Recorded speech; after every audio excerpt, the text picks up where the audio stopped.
IGG, Dundadas, Hyenas, Scuba Dollars, one from Scuba Steve was criminated, y'all. I rock with the King X. Don't forget the Kennedy doing his million miles right here on YouTube, Dundada. We conducting ourselves in the most highest, Dundada. We in the elevator. Whose elevator? God's elevator on the way up, Dundada. God chose you because he knew he could trust you. You God's best kept secret, Dundada. We gotta stay more righteous than ever, Dundada. Like I mean it, so act like it, Dundada. You heard? We stay more aware than ever. We got our guest right now, Ro Beer right here, Dundada. My nigga Ro, what's goody? What's that? Introduce yourself, Dundada. Ro Beer. I'm covered in Louisiana. From Covington, Louisiana. That's right outside of New Orleans, right across the lake, called the North Shore, Covington, Slidell area, you know. I bet.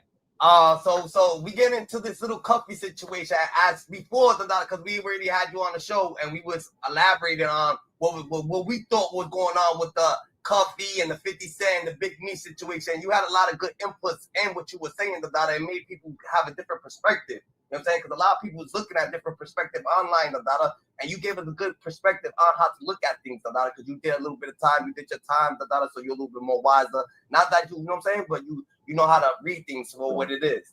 So more or less, now we get to the point that niggas is like, yo, y'all saying look at Big Me's paperwork, Now niggas is like, yo, but this nigga Cuffy keeps saying look at Big Me's paperwork, but he's over here talking about that.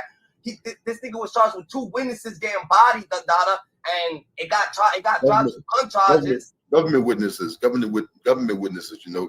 I remember a guy from around my way, right around the same time I got busted right after, you know. It was all on the news. I'm sitting in jail and I'm seeing a guy, he got rebooked. He was in the feds, you know. He ordered a hit on a federal witness, a female. His partner came to see him while he was in jail. His partner had a wire on. He talked about the murder. He got convicted. They gave him the death penalty. He would get the death penalty for having a federal witness killing a federal witness. Yeah, that's dangerous there. Cuffy had 2 of them, huh? So killing a government witness, like killing a cop? Killing a government witness bad. It's death penalty. Carry death penalty. Yeah. Yeah. So he didn't get off. He didn't. So the lawyers or money could get you out of that. You don't think lawyers or money could get? You don't think the government don't give a fuck about society? Well, I mean, it's supposed to be innocent until proven guilty, but we know it's not. I don't know what happened. I don't know how he got out of it. They never spoke on it. I would like to see the paperwork. You know, I don't want to call Cuffy I don't want to call nobody no rat without seeing the paperwork, without facts. You know, but yeah, he had a mean one. He had 2.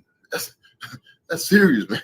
Yeah, we're not calling Cuffy a rat. We're not calling Big Meech a rat. We just seeing things for what it is, We just a stop sign that's right there. Right. You see the stop sign, right? We say, yo, stop, GG. You cross the street, you might get hit. Niggas don't want to listen. They cross the street, they get hit. If niggas listen, then they good. He was in a mean situation. Fuck what happened with Suarez and that girl Tammy and Meech.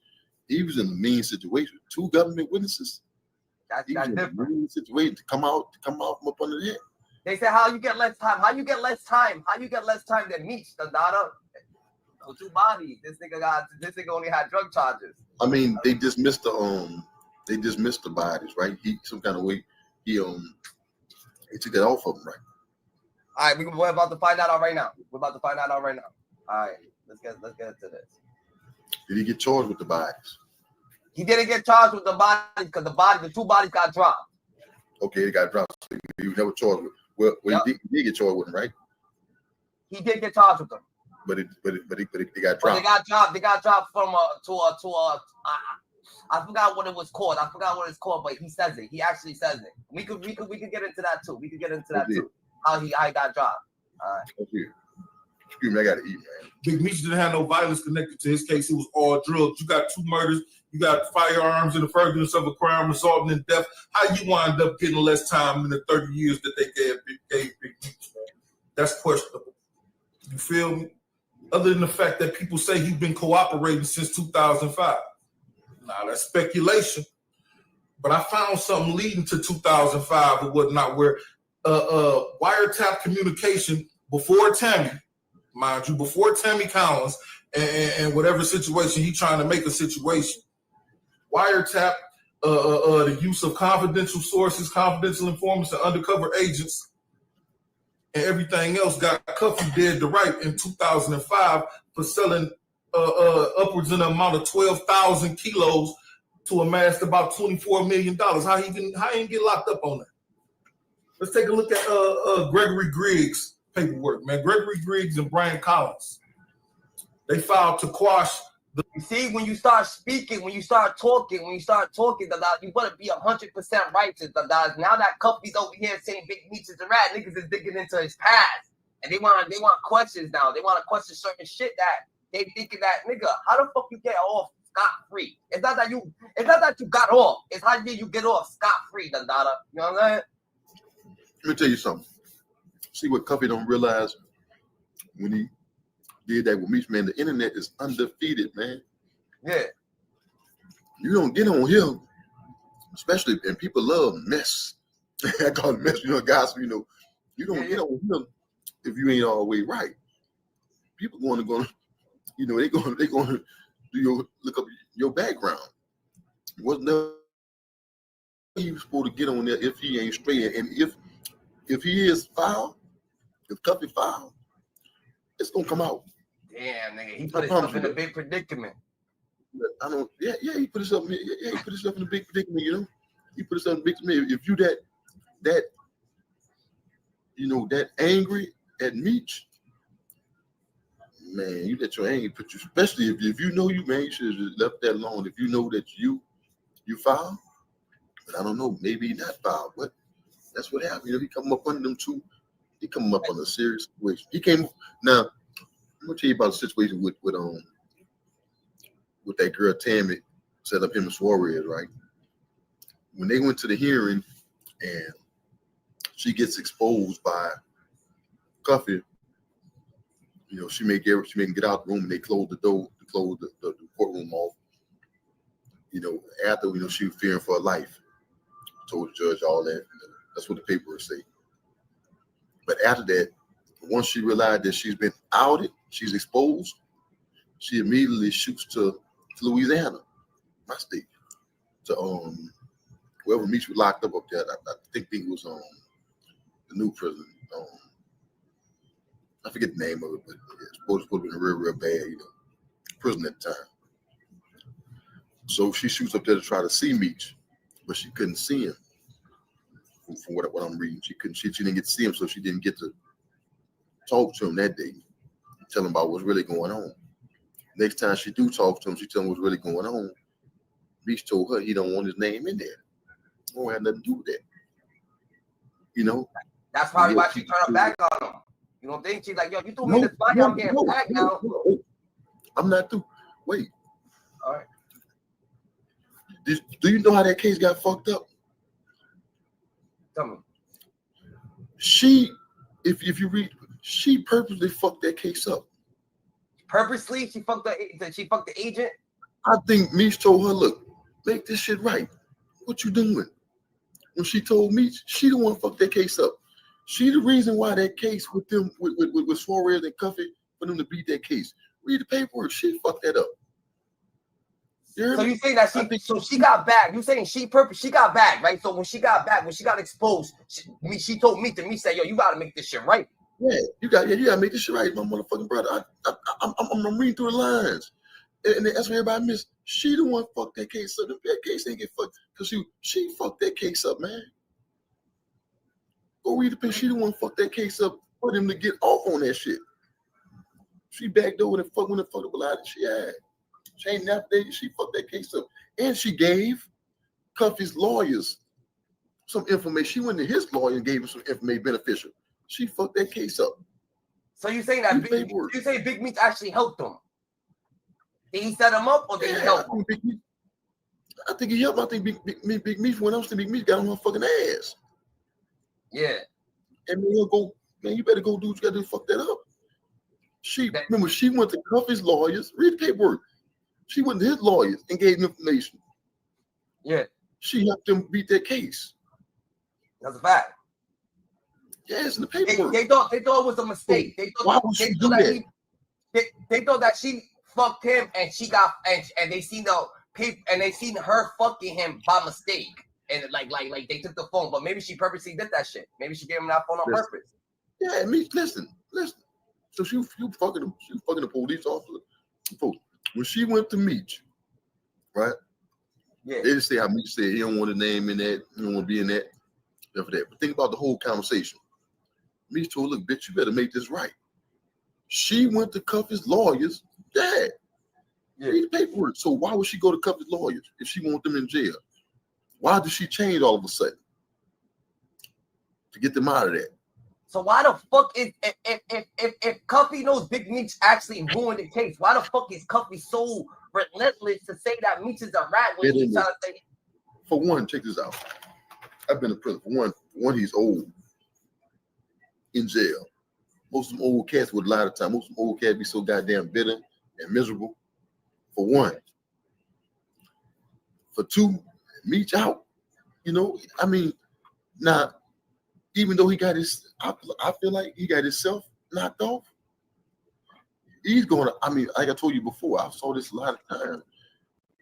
He's gonna stick on to the fact of fuck what I did after. I'm gonna stick on where it started at. You introduced me to the bitch, nigga. You introduced me to a period. You see what I'm saying? No matter what he did afterwards, all the stupid ass shit he did afterwards, you introduced me to it now. And it's it because that, even though he beat that case, but that allowed them to use the wiretaps to use some of the stuff to get him with the drugs and the bodies and all that there. You see what I'm saying? Yeah. He's saying it stemmed from that case, which it should have fell off. But they think that case, the wiretaps and all that, the wiretaps and shit like that was before the Tammy situation and shit like that. That shit was plastic. The bodies and the witnesses shit was that. No, that was a different case. Between 2000. Oh, that was a different case. Yeah, that was something different that they hadn't been investigating him on for drugs. You know, the dude Sean G talk about it. Even though I feel like he say not, but he's biased. He's biased. You know, these dudes.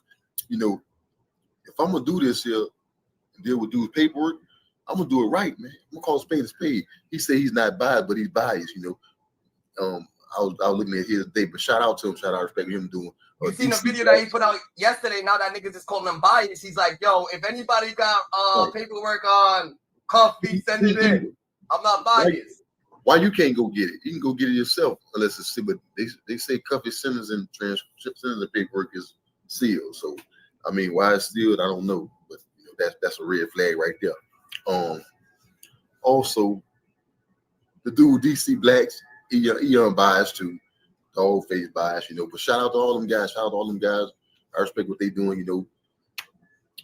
They making a way, you know, and I always respect that. Because guess what? It takes time and discipline to even sit down and read through all that paperwork. But why be biased? I don't know why. You know why be mad. I'm gonna call it straight for what it is. That he was locked up with one of Cuffy's friends. That he just got out of jail. That John dude, he just got out of jail. The data from he just got out of bed, and he was in the jail penitentiary with Cuffy's friend. So Cuffy's friend was explaining everything to him. So that's when he came out. He said he's gonna be putting that out. All right, bet. We gonna listen to this. Good. All right. And remember, the internet, the data. If you gonna sit there, you can't clean dirt with dirt. So the internet, like he said, they're undefeated. Internet's like Interpol. You know what I'm saying? They're gonna find everything they need to find out. They're gonna get out. The internet's only one-way street. You could win 10 times. They ain't gonna say you won. You could lose one time. Oh, you got knocked out. What about the other 10 times? I just knocked niggas out. Now y'all wanna just do all these memes on me, but y'all ain't do good memes on me when I was knocking motherfuckers out, right? All right, bet. You know what I'm saying? That's what he's saying, though. You know what I'm saying? They'll find something and then they'll try to get at you. The electronic communications or whatnot. Now, everybody pulled out of that except for Gregory Griggs, who, by the way, was unidentified throughout much of this process. Nobody knew who he was. They only knew him as Death Row. You feel me? So let's get to some of the notes right here, man. Let me get to this first. Everybody keeps saying, why is Meech named as his unidentified co-conspirator? He's not. I haven't seen anything that says that. Who's telling y'all that? His unidentified co-conspirator is a guy by the name of Luis L. Cias Jr., operating out of Mexico City, who was responsible for multiple. So why is a lot of people saying that Big Meech is a co-conspirator? People ain't saying that. People say that Tammy put a name in it, right? I don't know. Let me listen a little more. All right. Large shipments of kilograms and marijuana to Gatlin. Now, this paperwork all but says that, because Gatlin was the plug. Like I said, 12,000 kilos for 24 million or whatnot. This is the unidentified co-conspirator. All of these other people in this indictment and in this paperwork of Gregory Griggs are caught up in Gatlin's web. They were investigating Gatlin. His recklessness, his stupidity got a lot of people time in prison. You dig what I'm talking about? Cuffy first appears in Griggs' paperwork, Brian Collins' paperwork on page 5 when the DEA task force agent John Wallace filed for an affidavit in support of an application for interception of wire communications occurring over cell phones. Now, he wanted to tap the communication between Gatlin and a guy named Eric Ernest, or whatnot. That application included Gatlin and many more. At the time of the application, the agents were investigating a drug trafficking organization believed to be headed locally by Gatlin. See, there you go right there. They were investigating him and stumbled upon either inadvertently or on purpose a bunch of other dealers. Because like I say, man, how he don't get no time? How everybody else get locked up and they got him dead to right serving, working on got cell phones and everything else, and he don't go to jail for that? He don't get locked up for that? Let me see. The application requested the interception of wiretap communications of Eric Ernest, Deion Gatlin, Sammy Jefferson, Vincent Pam, Lorenzo Gibbs, Perry Starks, Royce Davenport, Kerry Lockey, Antoine Elliott, Charles Howard, Sherelle Hamilton, and an individual known only as Death Row at the time of the hearing. Now, that would be Griggs. That's Gregory Griggs. Like I said, they didn't know him by anything but Death Row. How did they get his real name, Cuff? I mean, only a few people probably would have been capable of telling them his real name. None of the confidential informants knew either. So how did they get his real name, Cuff? So that's a question. So this right here, this is an old case. This is an old case that people want to understand about. Like, how did they get certain people's name? What's going on with Cuff? Cuff got out of this situation. They want to know how Cuff just got out of this situation. A lot of people's going to bring up a lot of situations that they want to know how Cuff got out of. And now he's going to have his little explanation shit going on, because this is what the internet does. You know what I'm saying? What's up? We should ask him. Somebody should ask him these questions. I know these niggas watching my interview, watching my goddamn shows that do the interviews on. One of you niggas should ask him. Y'all got a line on him. You know what I'm saying? One of you niggas should ask him about Louis L. Silas Jr. working out of Mexico City. That was his real unidentified co-conspirator. You feel me? According to the paperwork, this paperwork I got from the feds, Meech wasn't even his plug. It was this guy. They do mention being. They need to ask him about that nigga, and they need to ask him how the murders got dropped. They want to know how did the murders get dropped, and that shit gets hectic. When it's a CI, when they was actually, you know what I'm saying? But it is what it is. We're not saying that, you know what I'm saying? But they just got questions, bro. And then if he beat it. Clap for him, and his life is his life, So you know what I'm saying? We don't want nobody to be, you know what I'm saying, being locked up or nothing like that. But we stay more aware than ever. He's over here. He was screaming out. He was shouting out. Now all the attention got to him. Now people's like, yo, but your shit's looking kind of weird too, And since you couldn't be so specific on the Big Meech situation, and hopefully Tammy Collins, she could come out here, she could give us some more wiretaps. You know what I'm saying? She could give us the wiretaps, or she could give us more shit, more legitimate shit that she's saying, because people just say that they don't see it, bro. They don't see it in the paperwork, bro, and they want to see it in the paperwork. So now they're looking at his paperwork since he's been saying all this shit. They want to know how the fuck is he playing? He talk about murders and this, and he beat this, and he did that, but he's still knocked off. I don't think he will be speaking on that if he know that he's automatically officially good. We good? Right, go ahead. All right, bro. PMF, and they do mention the fact that he was loosely an associate, if not a member of theirs. But otherwise, Meech don't appear, BMF don't appear. They are targeting Gatlin and his drug trafficking organization. Let me see.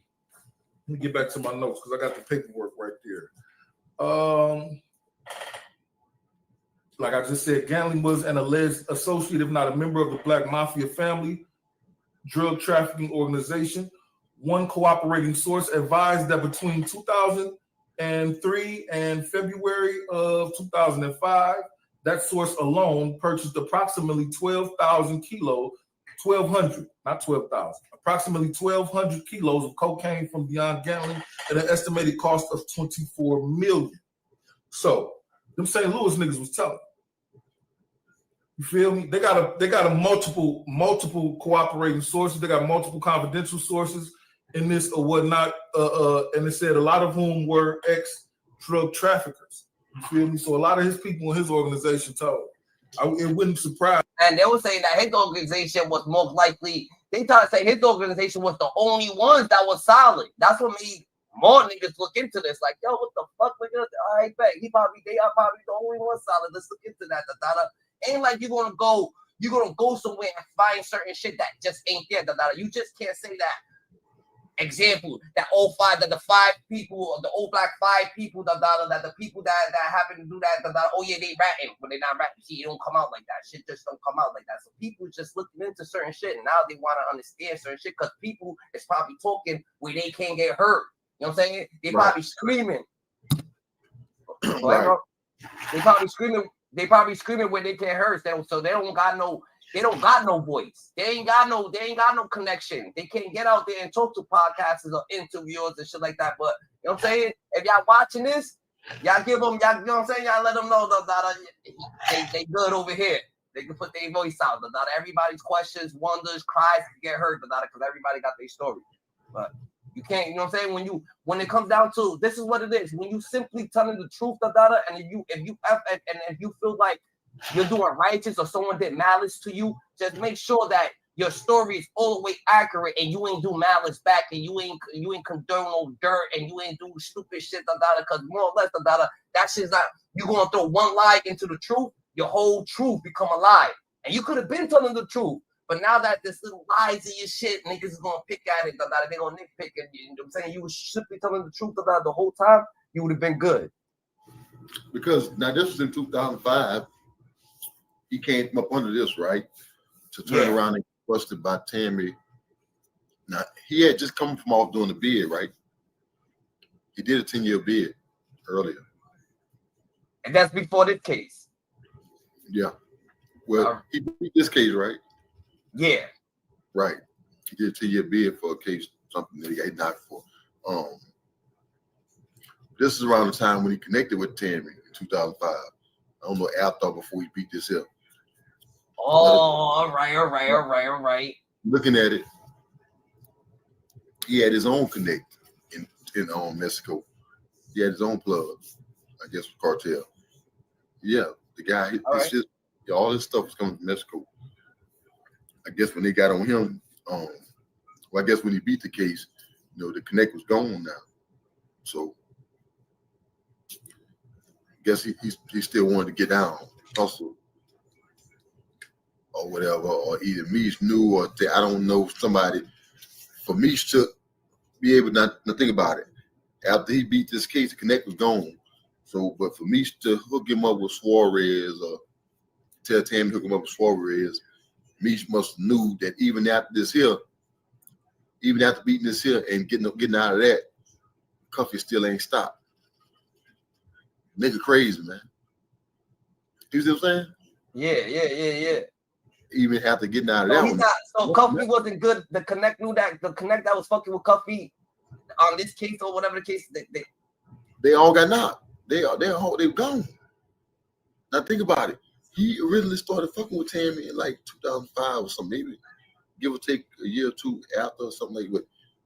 After, what I'm saying this here, this nigga crazy, man. No, that's facts. That's facts. Let me say something. Free Cuffy. You know what I'm saying? This nigga crazy. This nigga beat this. He did a 10-year bid. He get out, get into this here, beat this here, and this nigga still knowing. I think he beat the feds. That's a federal case, right? Yeah.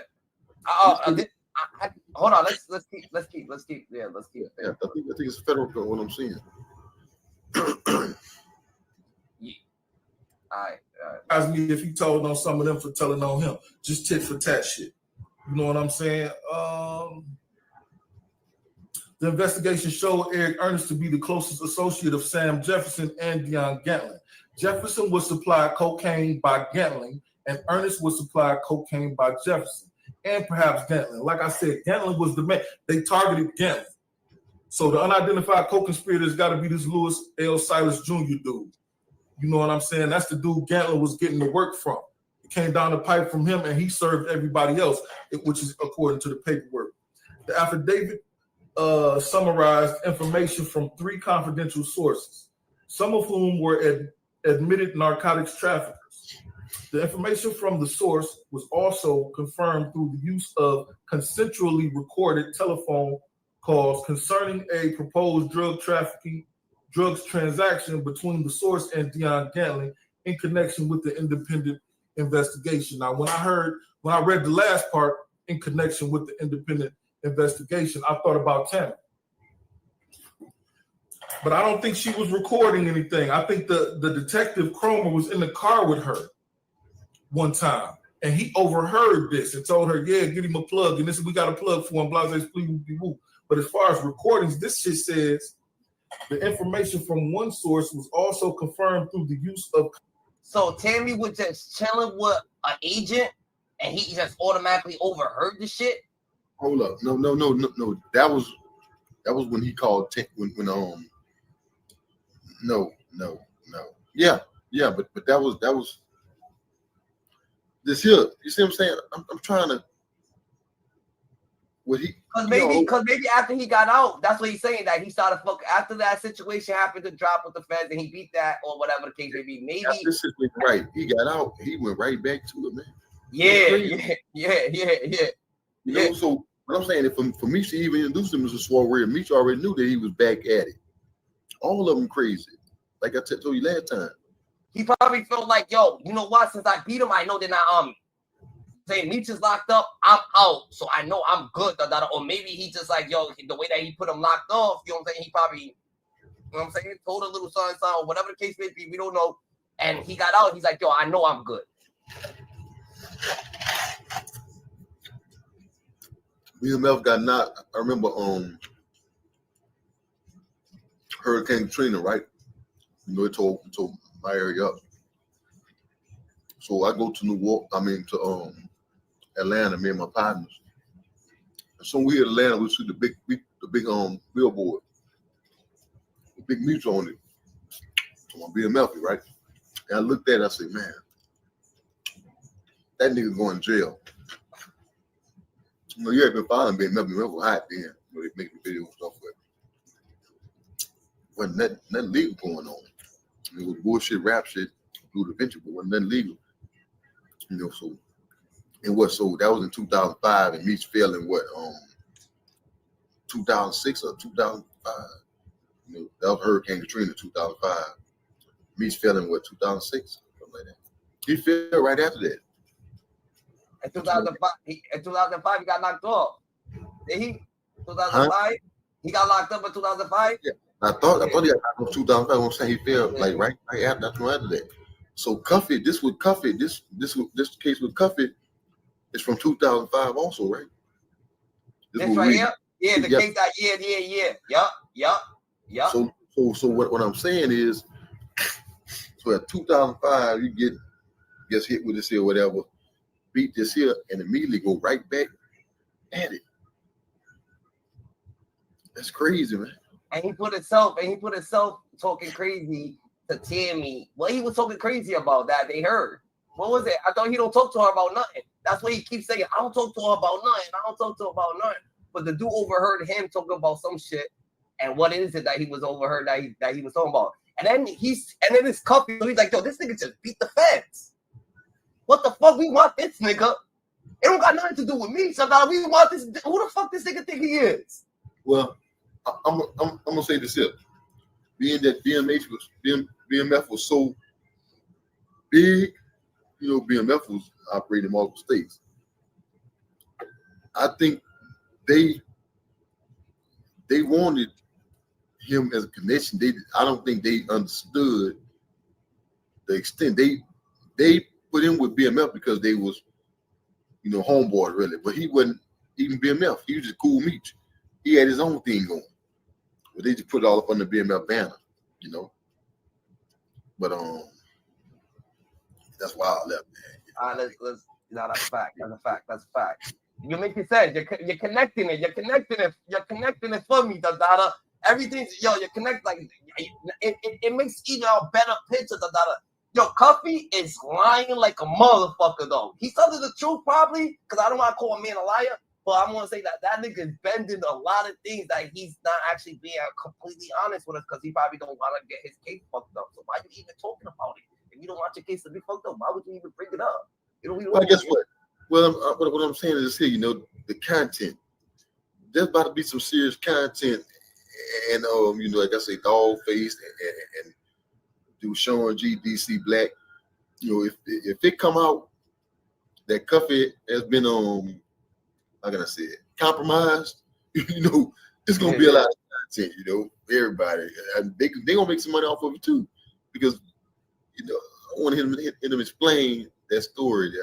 You understand me? I mean, he when Sean G, that dude, he asked at the end of the video that knowing, but Cuffy hung up.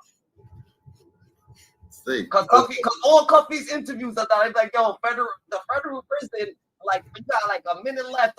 You hear that in all his videos. This video, as soon as homie asked it, he never come back to explain. I did the charges the job. He gonna make some money on that. You know, Sean G gonna make some money on that. This whole thing. All right, man. Consensually recorded telephone calls concerning a proposed drug transaction between the source and Gangling. Why would he be letting people record him talk about drugs and stash houses and illegal, illicit activities, period? As I said from the jump, his stupidity, his unintelligence, his recklessness out here in the world caused him and a lot of other people to be doing time by accident or on purpose. One or the other, you pick and choose. I'll put the paperwork at the end of this video or whatnot. Let me see what else I got. But this is pertaining to squashing the wiretaps or whatnot. A consolidated evidentiary hearing with regards to various defendants' motions to suppress electronic surveillance evidence was held August 21st, 2007. At the hearing, other defendants at the hearing, all defendants who originally filed motions to suppress electronics evidence also either waived or withdrew their motion to suppress prior to the hearing.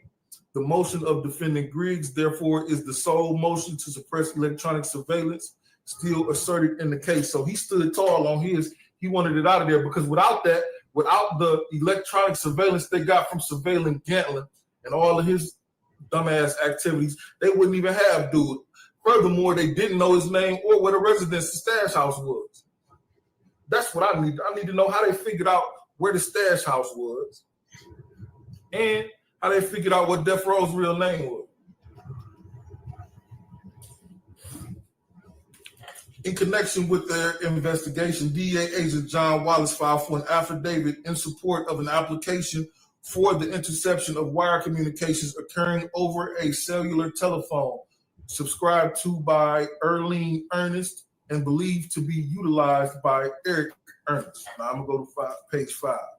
So he must have had his phone and his girl name, or him and his girl got T-Mobiles or whatever the fuck ever.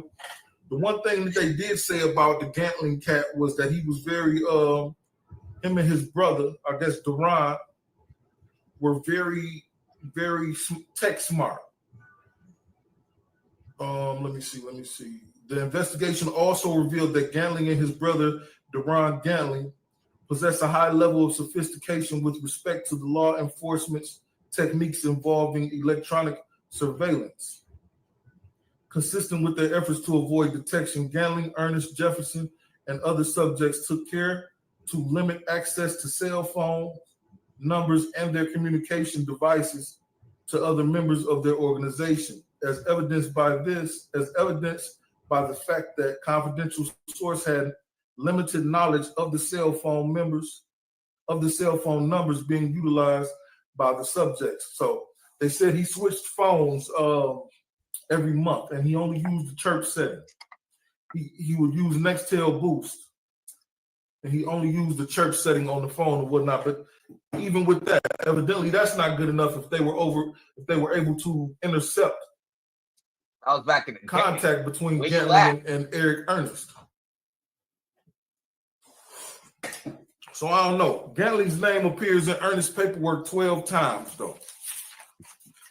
Over, I think it's 30 pages. He appears 12 times in the paperwork. Now, Gantley was talking about how Big Meech in my paperwork. He a rat. Big Meech in my paperwork. Well, you all over this cat's paperwork, homeboy. And for all intents and purposes, you the reason he in prison, man.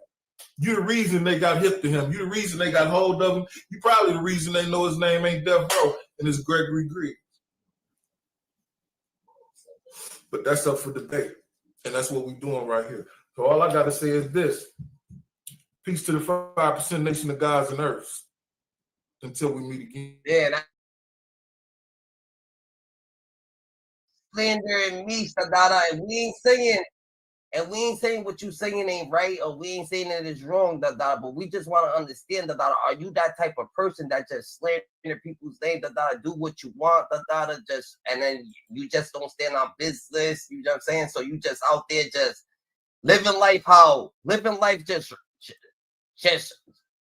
dissing people, just coming at people, you know what I'm saying? Saying people's rats, saying this, saying that, just to get yourself your good, so it could be looking good for you, Dadada. But life ain't one way, bro. Life just ain't gonna look all extra perfect or extra pearly for you, Dadada. You're not keeping 1,000, Dadada. So you coming over here, Dadada, and you hide it that you knew Tammy, that you got caught up with Tammy yourself because you caught Tammy on a personal call, and it was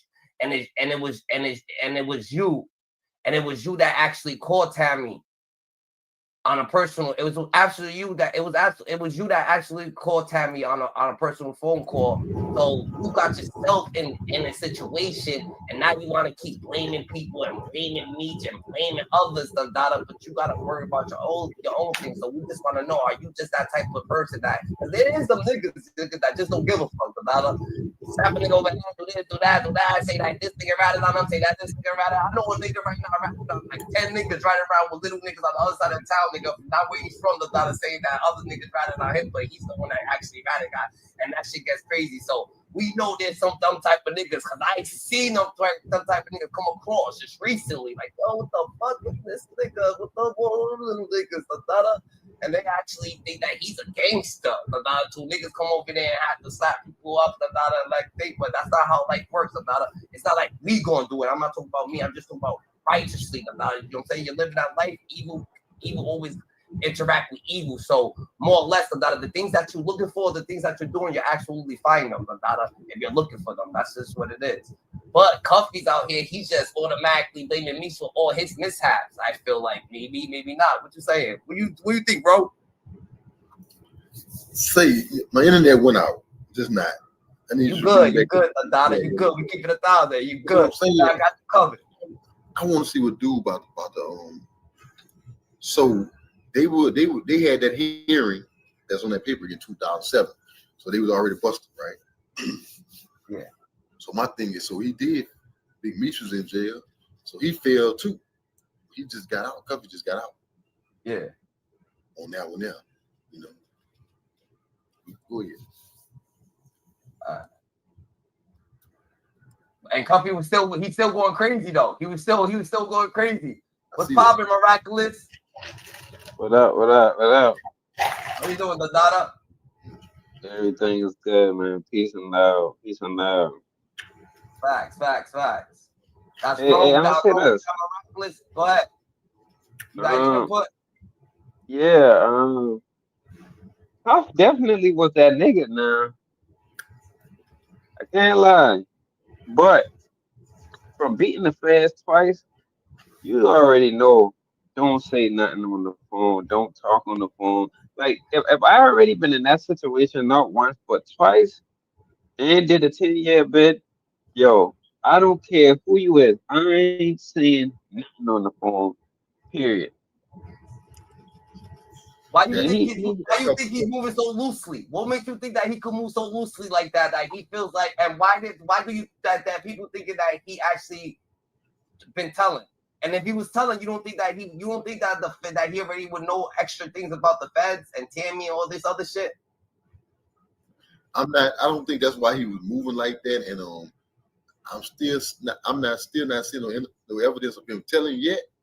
Yeah. But I don't think he was moving like that, right? I think he just was busting the move and got fucked up busting this move right quick, you know? We about to see how real shit get, how real Cuffy get. Cuffy's about to actually say that he put Big Meech on and Big Meech is a fluke and all this shit. So if we gotta understand if this true or this is a man like Rose said, people be bitter, or this is a bitter man talking crazy. You know what I'm saying? Because he been out here antagonizing Meech, talking crazy, and making his legacy seems a little bit, you know what I'm saying, different. Where he met Big Meech at. Because he wasn't so Big Meech when he first came on the scene. Pay attention. I met Big Meech in the early 90s. He come to town with a friend of mine, an older gentleman, KT. We're about the same age, so we just hit it off, man. We hit it off. We started getting money together. We moved our families down to Atlanta in the early 90s. So this is nothing new. A nigga ain't have nothing. You know what I mean? So, really the niggas in the D was Lil Boy and the nigga. Right. You hear that? Right, hold on. We got. You hear what he's saying? He said the nigga didn't have nothing. This is the nigga with the connect. I'm saying that's seeing dudes say stuff like that, understand the anger and all that, but think about it. Even, when they was right, the envy may have been there at that exact point within Cuffy's heart. At that exact point on the picture we stand, we in the car with Meech. See, Nick, you gotta watch niggas like that around you. Just like Look that. at his face. Look at his face. He does got the face like, yo, this nigga's a little nigga. They be envy, saying shit back in their head. Shit, I'm gonna put him. You gotta watch that shit. He bad. He got the. How the fuck he don't got nothing? He got the plug. And he said, what the fuck? That don't even make sense. Even if you do got the money, nigga, this nigga got the plug, so you're about to give your money to him. You know what I'm saying? That's a fact. All right. So when I got the nigga to the loop, I'm telling nigga, come on down here, nigga. I'm gonna put you on 10, and that's exactly what I did. So before he met this St. Louis kingpin, Dion Cuffy Gatlin, he was nobody. He didn't have nothing. You heard? Nah, Gatlin put. I ain't gonna say that. Yo, you believe that? Listen. Yeah, go ahead. Big Meech don't got like 10 kids, like how drug dealers niggas be having all 10, 12 kids and 8 baby mamas. Big Meech ain't like that now. So say he was playing with low 300,000, 400,000. That's still a lot of money, especially the 90s. Man, it was a lot of millionaires in the 90s now. Don't forget, if you were hustling in the 90s, that money was way better than it is today. I know people around here, 16, 17, 18 with $1 million, couple $100,000 cash. You could make thousands a day. And the block used to pump all day, every day. And let's say a place like Detroit, man, he probably was playing with a couple 100,000, but he probably just ain't hit $1 million yet. But shit, even a couple 100,000, you hurt rich, you still good, you straight. That's a fact. Real talk. Like today, people be like, 10 bands ain't no money, 20 bands ain't no money, 100K. No. Give me 10 bands. Give me that 20. Give me the 50. I'll take it. So you thinking Cuffy? So you thinking Cuffy just calling him that he had money? Meech had money, but he's saying he ain't have money compared to him. But who is Cuffy? Cuffy had more money. He came around, or did Cuffy put him on 10? Did Meech put him on 10 too by giving him a plug? I think Cuffy had the plug. That's just what I thought. I don't know. I think Cuffy had the plug. No, you said I ain't Cuffy gonna take too much from plug, him. right? I ain't gonna take too much from him now, because I don't want to see none of them brothers fucked up or in jail and shit. keep this in mind. Remember, when Big Meech and Southwest T were going to trial, going through proceedings. Remember, a couple Mexicans came back and told on Big Meech. They testified that he bought over 3,000 some keys from them. So I think they had different connects. No, I don't think they had the same connect. I just think Right. initially, Right. initially he might have turned him up, and then he blew past him. You know what I'm saying? Oh, all right. So Yeah. it's some truth. It's some truth in what Cuffy's saying. There's some truth in it. Oh yeah. I think he gave him the ball, and he just took off. Like Right. they just took off. I bet. All right. Put him on. It was said that he gave him his first $1 million. Let's call it what it is. He made sure Meech got his first $1 million. This is nasty work, y'all. And it just shows you how the game goes. You feel me? There is no rules on the streets.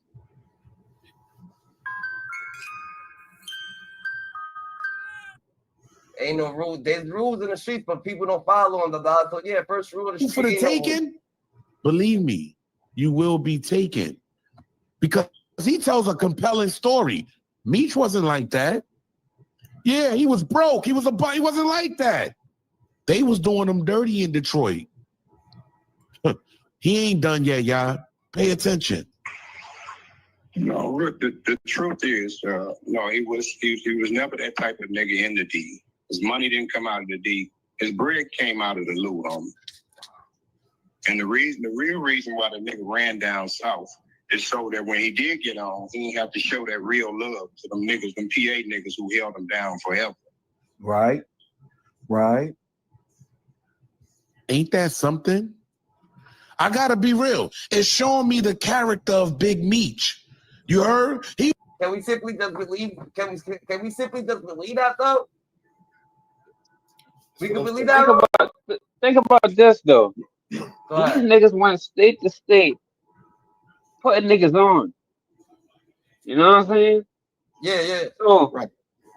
them niggas was buying lottery tickets from people that won the lottery, getting NBA players and football players to get houses and shit in their name. Them boy were paying for people shit. Them niggas was helping a lot of niggas eat, dog. So just to make it seem like this nigga just a stingy nigga, like, no, hell no. This nigga was letting other niggas drive his Ferraris. Nigga had niggas in the mansions. Come on, dog. The nigga character was totally transparent. Facts.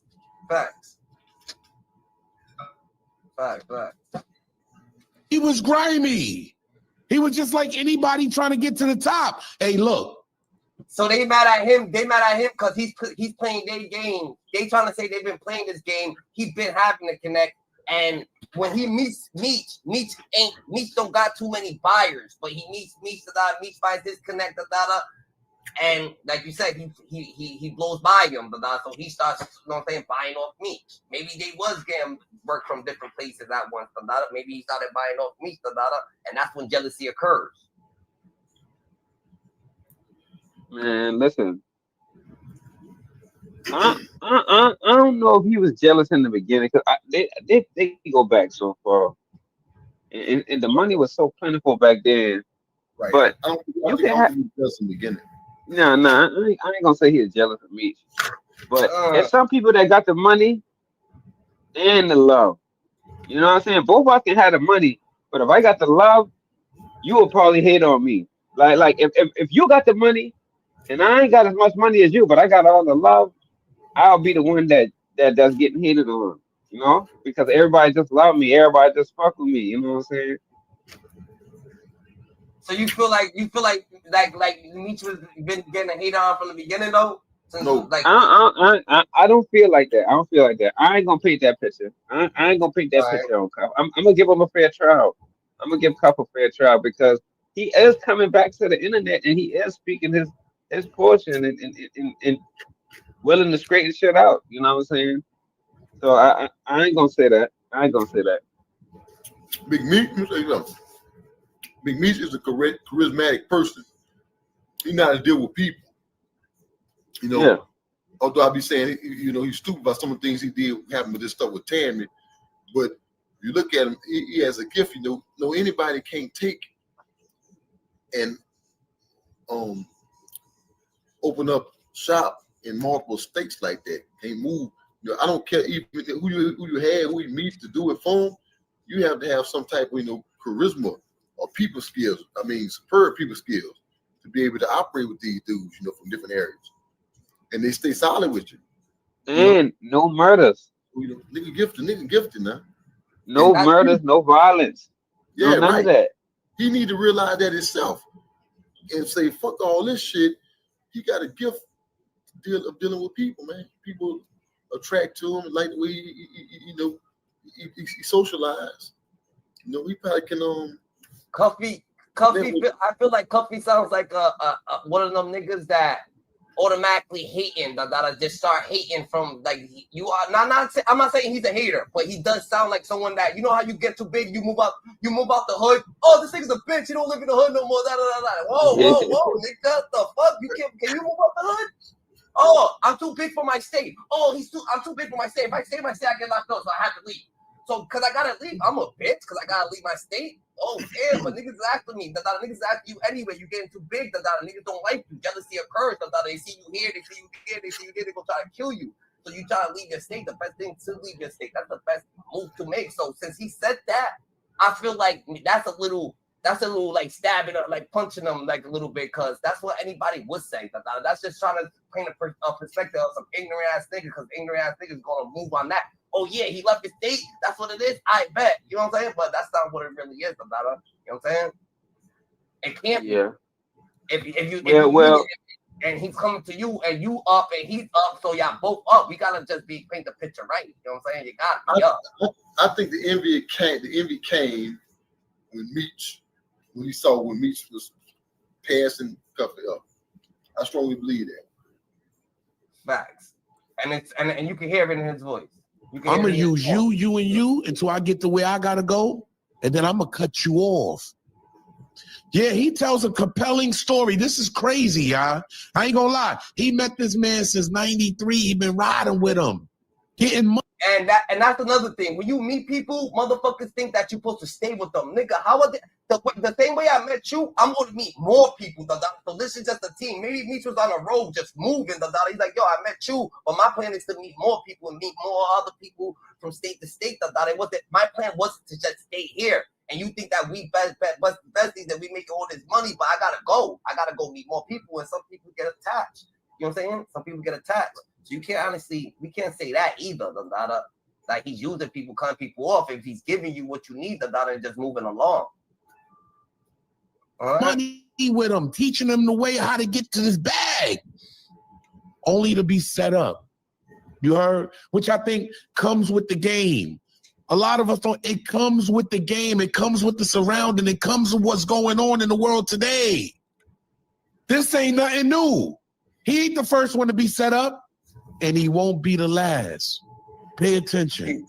You know, we gonna cut all this short off. Okay. They've been playing all them games for the longest. Niggas hiding and ducking. The agent testified that Demetrius Fleming was aware of the deal, and that Demetrius had one request, and that his name does not appear in any documents. This was Special Agent Keith Cromer's testimony. CS1 testified, Kenny Collins, that Demetrius Fleming was aware. She signed their government informants. Pause it right here. Go ahead. Yeah. Because this nigga keeps screaming on that, right? He keeps saying, his only request is that my name stay out of all of that. You gotta put that statement in the proper context. If I don't know what's going on, and I'm cool with you, and you come tell me some fucked up shit, and I tell you, hey, keep me out of all that shit. I don't want nothing to do with none of that shit. He making it seem like, oh, he was 100% involved, and he said, listen, I'm gonna show y'all all this to keep my name out of it, type shit, like on some whole ass nigga shit, like, you know, he's painting that picture. Their whole argument is too much ambiguity, man. Too much. Yeah. They trying to anybody That's bad. Anybody will say keep my name out of it. Right. Like, keep my name out that shit. But this is my thing. Tammy bust them dudes, and she came back and fucked that case up for the federal government so they could beat that case. Yeah. Do your research. Why did she do that after she talked to Meech? Meech told Man, Meech told her to do listen, it. What I'm saying is, I you know, what did she get? Listen, I got knocked, right? I got knocked 2006, right? You know, the broad told on me. The broad that was moving to work told on me, right? She worked for the state all the way until I pled guilty. You understand me? In 2008, took my time and sentenced. Well, no, never her go meet with my lawyer, nothing like that there. She with the state, she police, she pro police, and that was that. I'm going to jail. You understand me? So what? And that's what they're not looking at. Why would Tammy go and meet with his lawyers, with Cuffy lawyers? Because Meech told her to make that shit right. She gave them what they needed to get that fucking case through out. Yeah. Why? Because Meech ain't know. So Meech told her, look, bitch, make this shit right. That's my motherfucking partner. Make this shit right, oh. You understand me? That's what happened. But I gotta go though. Holler at me because I really want to speak on that 50 Cent part 2, but I gotta go, man. You hear me? So Yeah, for sure. We can get together tomorrow. Hit me up. All right, my man. For sure. I got you, bro. Yeah, I got you for sure, bro. You heard? What you say was making sense though, Miraculous, nah? yeah, no, and that's the point everybody is playing on that he said keep my name out of it. Of course, listen, if you innocent or guilty, right? Yeah. Innocent or guilty, you gonna say keep your name out of it, right? Yeah. So why they playing on that point right there? If I had something to do with it, I still don't want my name in it. If I didn't have nothing to do with it, definitely don't want my name in it. So why would I put my name in? If you had something to do with it, would you tell the people to fuck it up? No. Or Listen, just let it ride out? What did Tammy have to gain by fucking it all up?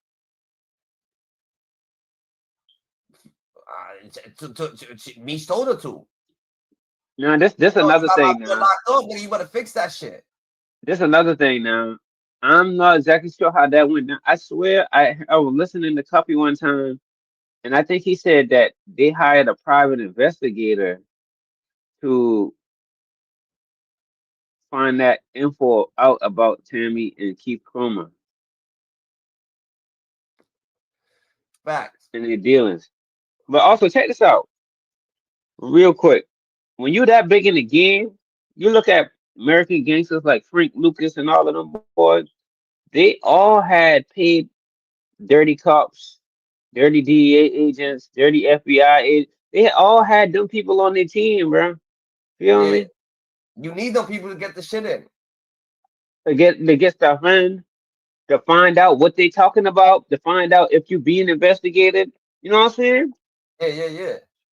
Bro, that's the reason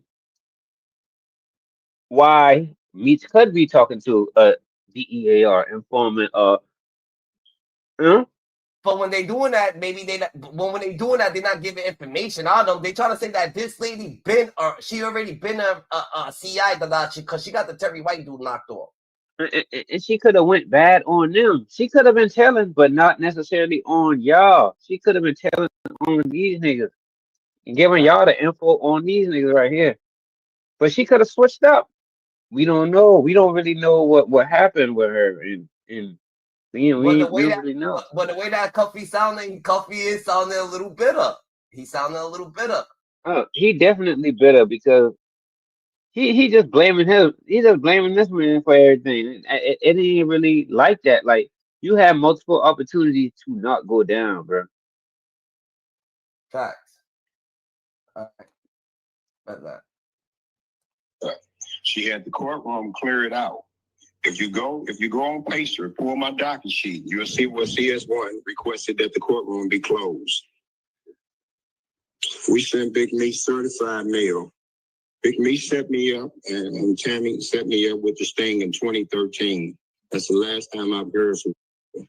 We sent them correspondence through the attorneys, asking him, is he aware that his name is in court sworn documents and sending me a truckload of cocaine? He never responded. We know he got the mail because we sent everything certified. I have not heard from this nigga of 32 years since they set me up in 2013. What? This is nasty work. But I want y'all to keep in mind, this is how the streets work. Yeah. Peter take Paul. Yeah, somebody got to pay for it. I'm not trying to do 25. Somebody got to take these charges. I got to hand it off to somebody. I'm starting to feel like we were tricked. Yes, we were tricked. Us coming up in that age range where BMF was taking over the internet and they were doing certain things, we was tricked. All the DVDs we bought with Big Meech on his spread love and showing. That's not what it was, y'all. Because at any given moment, he can fold. I got one question. How was he that? And I want to know, how's he saying that he wasn't, like, he was tricked and y'all was tricked, and Big Meech actually took care of a lot of people. He spread the love to a lot of people. So a lot of people actually understand that this man's over here showing love, handing people out, know what I'm saying? Giving handouts, putting niggas on, giving niggas extra. Everybody gets extra, like he said. You heard Big Meech, everybody get extra. Anybody who's fuck with him, even the fucking, he said, from the maid to the garage to the pool boy, everybody gets extra around here, and he's giving out extras to everybody. You don't think he's giving Cuffy extras? So if they saying that Big Meech is ungrateful, will you think that maybe Cuffy's ungrateful or Big Meech's relationship with him, Because you gotta be grateful with some relationship. You gotta be grateful with some things in life. That's straight hate. That's straight hate to call a man that gave that much ungrateful. That's what I'm trying to say. That's just hate. You cannot.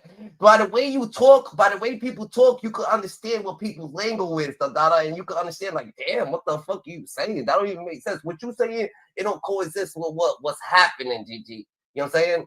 And then everybody can pick up a lot of dirt on you. You know what I'm saying? If he was so ungrateful, he could just threw everybody under the bus for the jump and never went to jail. He could have just. You remember on the interview, Sosa said that the plug already said they would have took Big Meech and hit him in Mexico or wherever, and nobody ever would have found him, and he was good. If he was so ungrateful, he could have just rolled off. You know what I'm saying? And just let them boy deal with that shit. Mm-hmm. So come on, bro. You can't just call this man ungrateful. And then 50 to say he ungrateful. I mean, Meech trying to do business with everybody. He trying to get money with everybody, bro. He just trying to get money with just 50. Cause look how quick 50 switched up on him, bro. If we had some kind of real loyalty, bro, we could have handled this behind the scenes. You could have pulled me to the side. Hey, listen, man, I'm rocking with you. Blah blah blah. Listen, man, I don't really feel comfortable with you rocking with my ops and me type shit. This nigga ran straight to the internet like a girl, you know what I'm saying? That's some whole shit. Like, if me and you got a relationship, bro, call me before you run to the internet, bro. That's some whole ass shit. You don't know what this relationship. You don't know what this relationship leads to, So maybe you don't know what Ross and Meech got. Maybe Ross is like, maybe this is what it is. Ross is like, Meech is probably like, yo, I'm a little boy Ross, you know what I'm saying? Have Ross pay, you know what I'm saying? Or I ain't gonna say little boy, but you know what I'm saying? Let him pay, let him give his shit out, But 50 Cent don't understand that shit. You can't tell niggas. It's like telling Suge Knight not to go fuck with this nigga because this nigga, Suge Knight shaking this nigga down or whatever the case he's doing, Don't fuck with that nigga. Suge Knight's gonna look at you like, what, What you saying, Like, you don't get invited to parties. You just go to parties, You know what I'm saying? You just gotta go to them, Yeah. When you're a boss, you ain't getting invited. You don't get invited to the parties. You just gotta go to them, That's just what it is. I'm pretty sure it's some money stuff behind the scene, dog. Big Meech probably wanted it advanced. Big Meech trying to get his life rights back.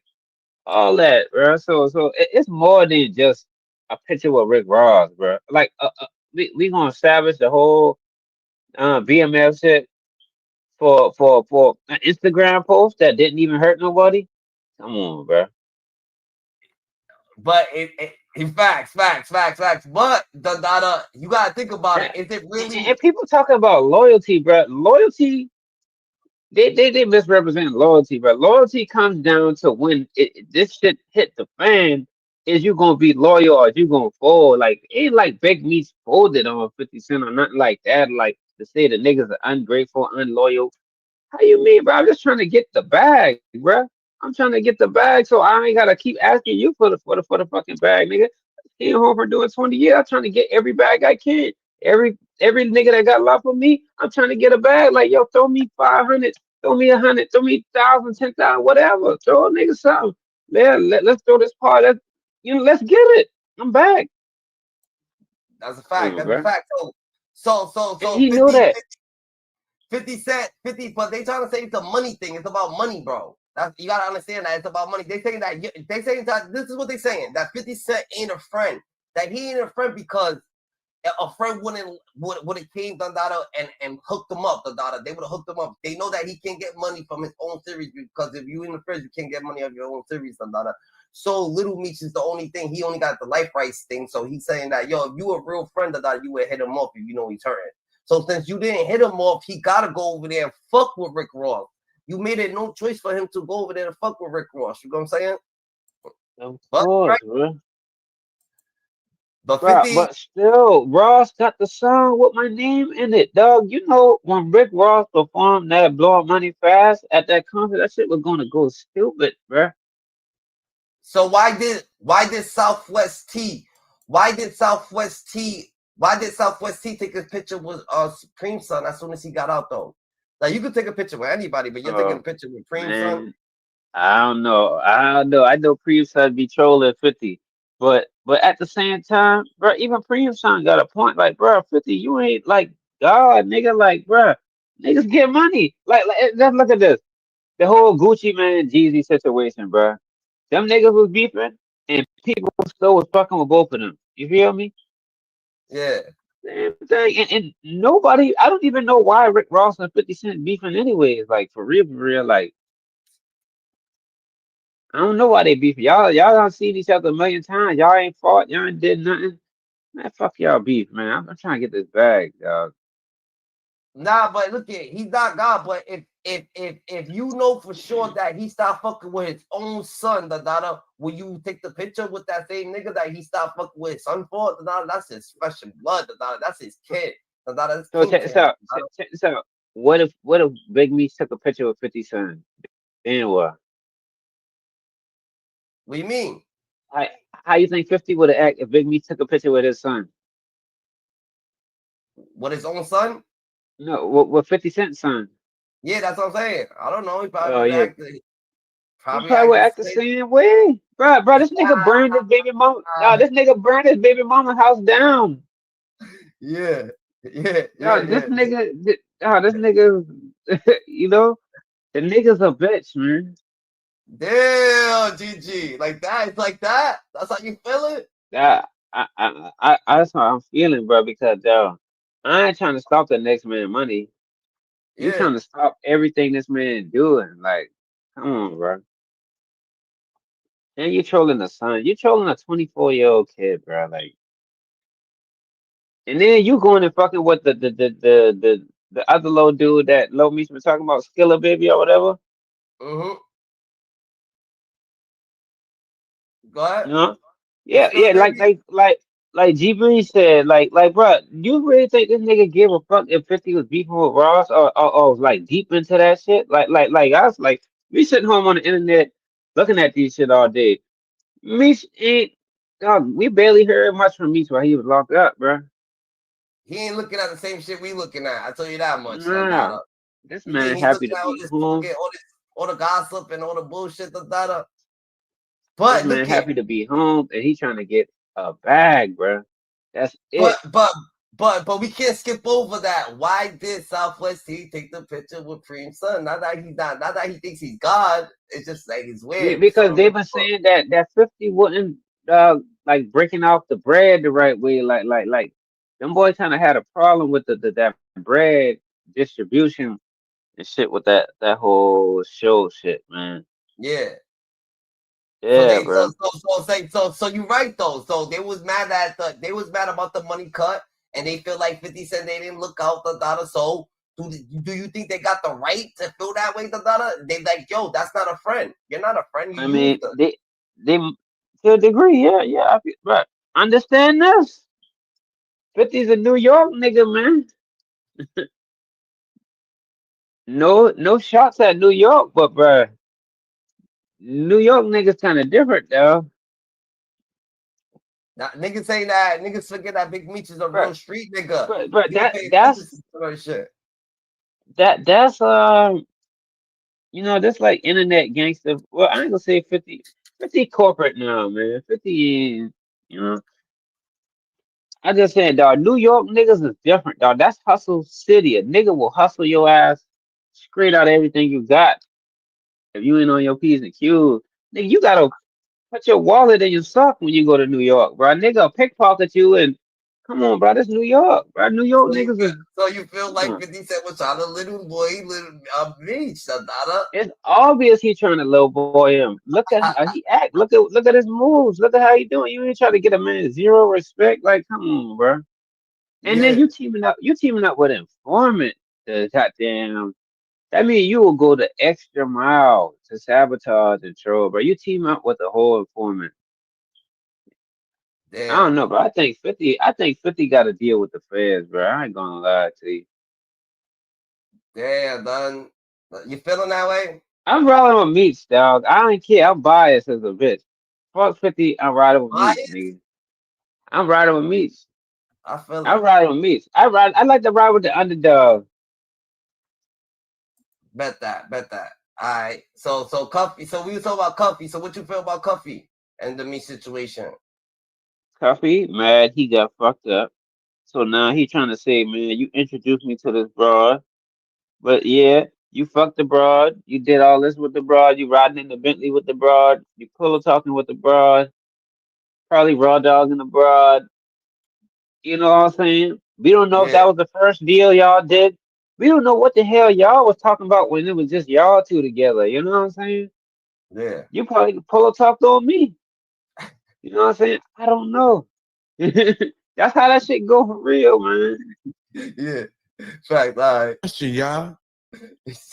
Why isn't dudes like J Bo, right? Because he stands out to me. He stands out to me.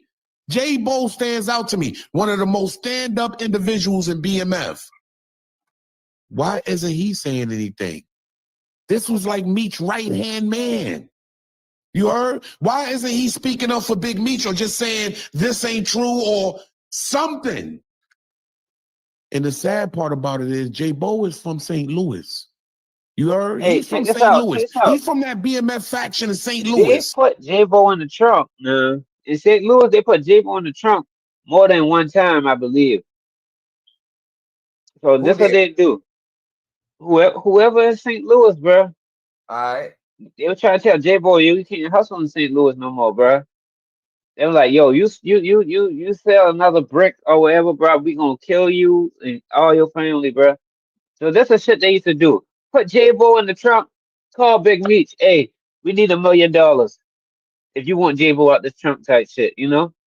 Boom. Yeah. Me send the money, they kidnapped the nigga again. Yo, you know what I'm saying? So don't forget this shit going on. Damn. So he got some shit against these niggas in the loo now. And you feel like it, you feel like? Do you feel like maybe Cuffy had anything to do with it? Because Cuffy says Hell eventually yeah. I It's mean, it's definitely his people. His people. I ain't sure if it's exactly him, but you gotta think about it now. If Meech got the plug and Cuffy don't got the plug, I don't know if he had it at that point. And this nigga working with Meech, he could have been yeah, copping work from them boy in the loo.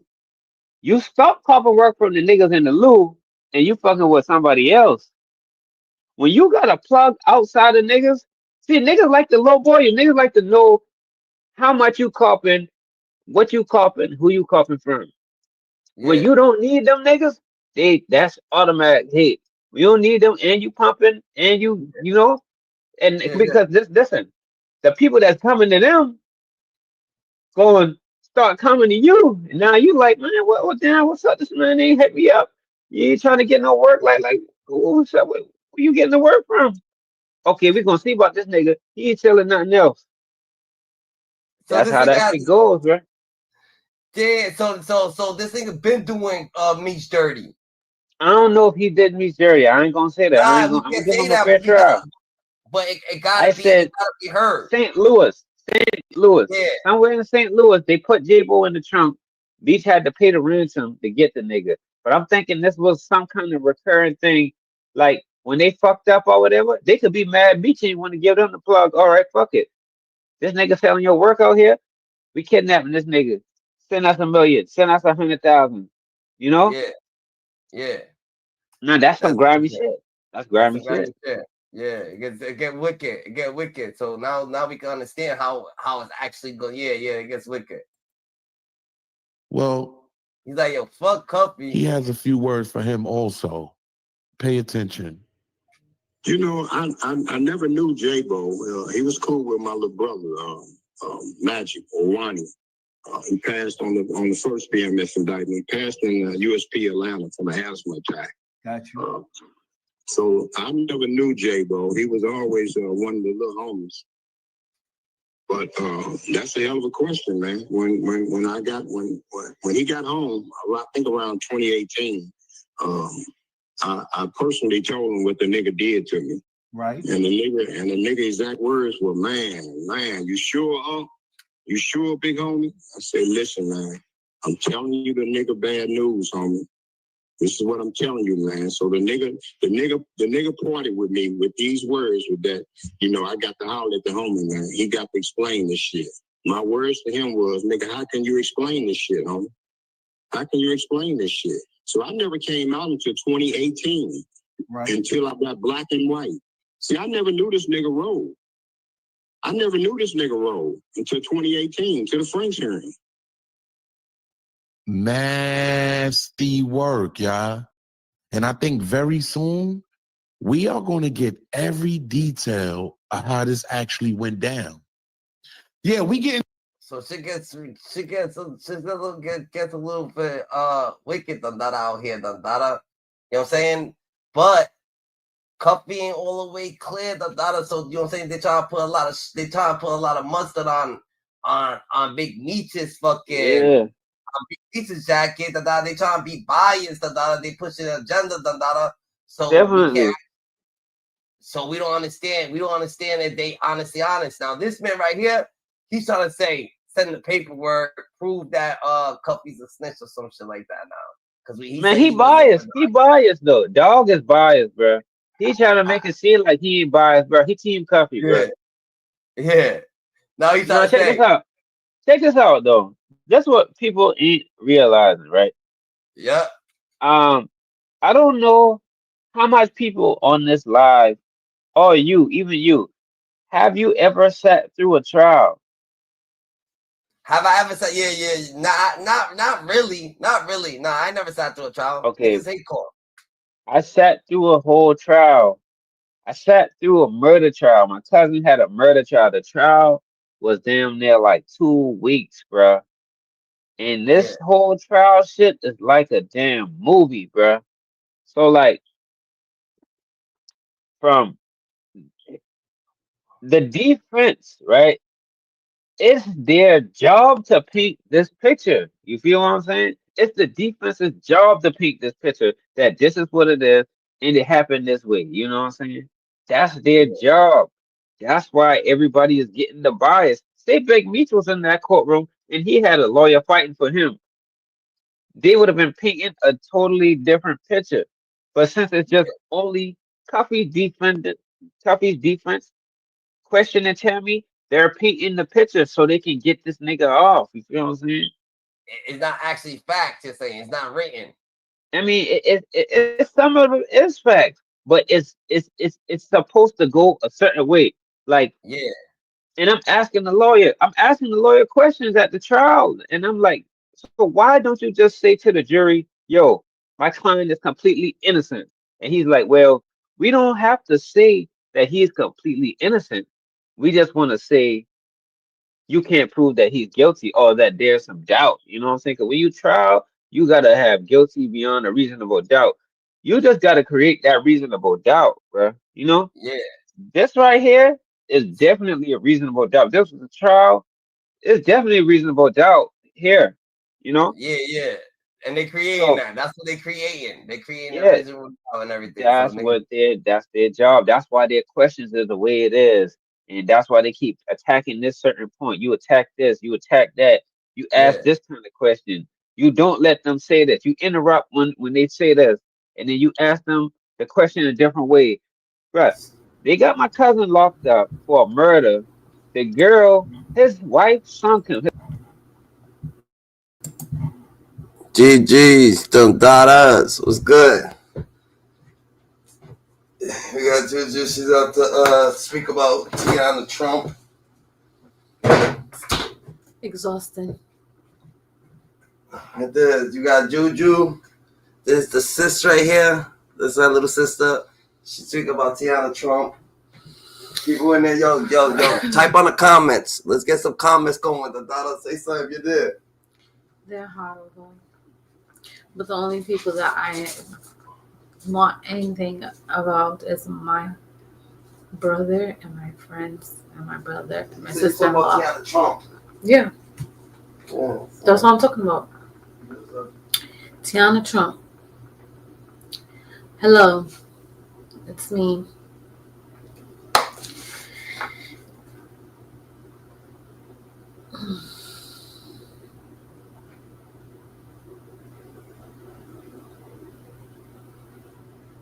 You want me to do the segment? I don't know how to do none of this. Alright, so you want me to put Tiana Trump? You want me to put something about Tiana Trump on here? No, I don't want you. I'm saying, like, I could put her up and so you could talk about what she's doing wrong or some shit.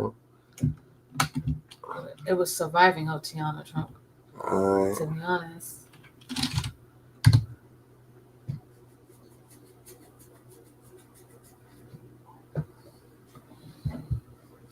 My brother's big dog, and he's gonna be in my wedding. Tiana Trump.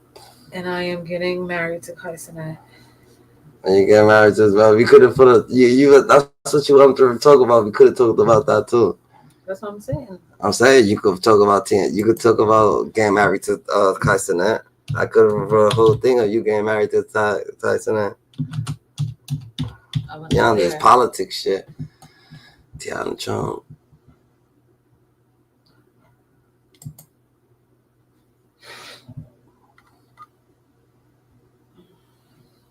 This niggas PP this. Don't even put that on there.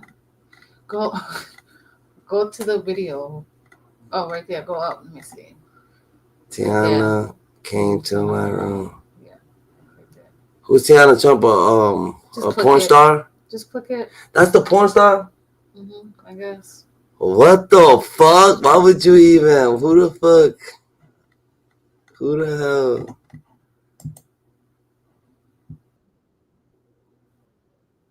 So you're beefing with Tiana Trump? This is hilarious. You a porn star? I'm her. Basically, it's none of it's real. None of it's fake. All of it's real. Whatever. Go put them on the back screen. Hold on.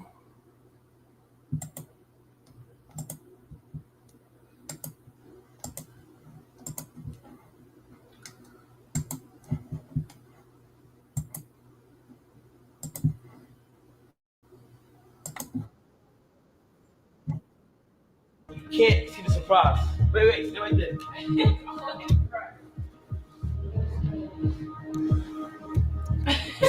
Stay in the bathroom until You got don't to look over talk here. No, you about to talk like you gonna say something, you gonna have to go like that and then back.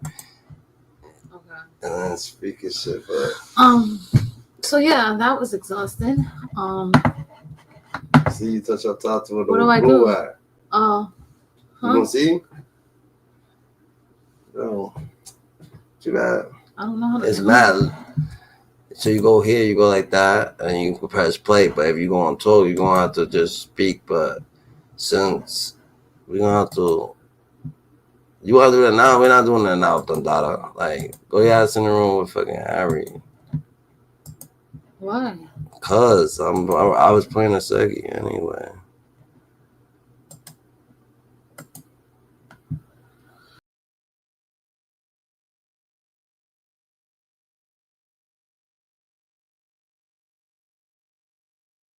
His wife testified in the courtroom. She said her apartment building is around the corner from the parking lot where it happened at. She heard a gunshot and she heard a scream and she know it was him screaming. The nigga that was in the house with her said he couldn't hear the scream. He didn't hear no scream, no none of that shit. And if you did hear a scream, you couldn't know whose scream it was. And she sunk him. So, but listen, his lawyer, let me give you a better example. His lawyer, we in the courtroom, right? Yeah. She was trying to paint the picture like my cousin is this monster and he just stalking her and she can't stand him and this and that and she just really want him to leave her alone and just move on. Lawyer pull out a stack of papers this big and say, well, you know what this is? She's like, no. Phone records. Are you texting him, telling him, come here, I miss you, come over, all of this shit, dog. This bitch is straight lying in the courtroom. Nigga got all other goddamn paper. I trying to stack this big. He said, Yeah. listen, I will go through every single page of this right here. Stop playing, slam it down, right? Now here comes the defense. Here comes the prosecutor, right? That was a good move now, right? We just looking. The prosecutor said, hold on. Open this paper. And as we start going through the paper, it's not just the convo that she had with him. It's different calls, it's different text messages, it's different shit. So it's like, damn, if you ain't on your shit, they'll get your ass like that. So you're saying that they just trying to paint a picture of the data and they just doing reasonable doubt. They ain't really scripted. They ain't hard evidence. You gotta look into it. You gotta look into it. Cause I was just like, damn boy, Hey, all them what's up, papers man? just go ahead. All right, we gonna see what he got to say about the Cuffy situation, since he trying to not be biased and shit like that. He definitely biased. Gumby Publishing, Stigmatism in My Soul, the podcast was sold. Sean Xavier Gumby Jr., no Sean Xavier Gumby Sr. That he ratted on somebody in order to get the homicides of government witnesses, which carry the death penalty, reduced down to not even life in prison, but to 27 years where he gets an out date. And that's going around. But all I hear, and y'all are coming in my comment section telling me, yo, Sean, pull down the paperwork on Cuff. Pull down the paperwork on Cuff. You know, pull down the paperwork on Cuff. He read it. Well, Cuff, he texts me and says, Sean, if I read it, there would be some nigga somewhere in some jail with some paperwork showing that I read it. And I am going to make this offer to everybody. If you have any paperwork that Cuff ratted, email it to me. I'll do a video on it. And I'll do the video on it objectively. And if it shows Cuff cooperated. That nigga looking sad right there. Look at him. You see this? That nigga looking sad right there. He was like, I hope niggas don't say. He got that. I hope niggas don't send me nothing, man. He didn't want to make that video. He didn't want to make that video, bro. Look at his energy. Look at his energy in this video versus the other one, dog. He didn't want to make that video. He didn't want to make that. Look at he want to cry right now. He didn't want to do that. He's about to paint a perfect picture right now. He's about to paint a perfect picture for this nigga, I bet. Now, I'll say he cooperated. But to just be, you know, and that was one of the things that, you know, when I started this. That reasonable doubt, man. Create that reasonable doubt. Of this case. That's a fact. See, that's how it goes. That's how it goes, man. In the courtroom, that's how it goes. He's trying to clear it up too. He's trying to clear it up. That's what he's trying to. I'm saying you never know. You know, I said, Sean, you are going to do this different from the way everybody else is doing it. Because a lot of what you see on YouTube is these YouTubers make a thumbnail with Meech's picture on it, with Rick Ross's picture on it, with Cuffy's picture on it, with 50 Cent's picture on it. Then they go in the description and they... He's sounding like Cuffy. He's sounding like Cuffy right now, the Dada. Capitalize, snitch, and put Cuff and Meech, and in order to get clicks. And when you click on the video, it's music, doom, doom, doom, doom, doom, and you know, slideshows of bro. Get to the point. Get to the point. Get to the point, Dada. Why is he talking about mad random shit right now? When you talk about Big Meech, he's right to the point. When you talk about fucking things, what the fuck are you on his ass? What the fuck are you talking about right now? What is he talking about right now, GG? Like, why is he? A dude in the background talking, not showing his grill, and just speculating. Then you have the other ones that do the same thing, make the dope thumbnail, the exciting thumbnail, and then they come out and they, you know what I'm saying, looking up into the analytical side, which more times than not leads everyone to believe that you're telling the truth because you're using the analytical, you're accessing real information. If you're using your right brain, this thing is all over that's the artistic right now. side of the brain. So you look it up and to the left, you just coming up with anything, right? And that's what you see in a lot of these videos. This thing, right? Never. We gonna have to look at the paperwork ourselves, Dada. We gonna have to look at that paperwork ourselves. This nigga, what the fuck is he talking about? What he's on?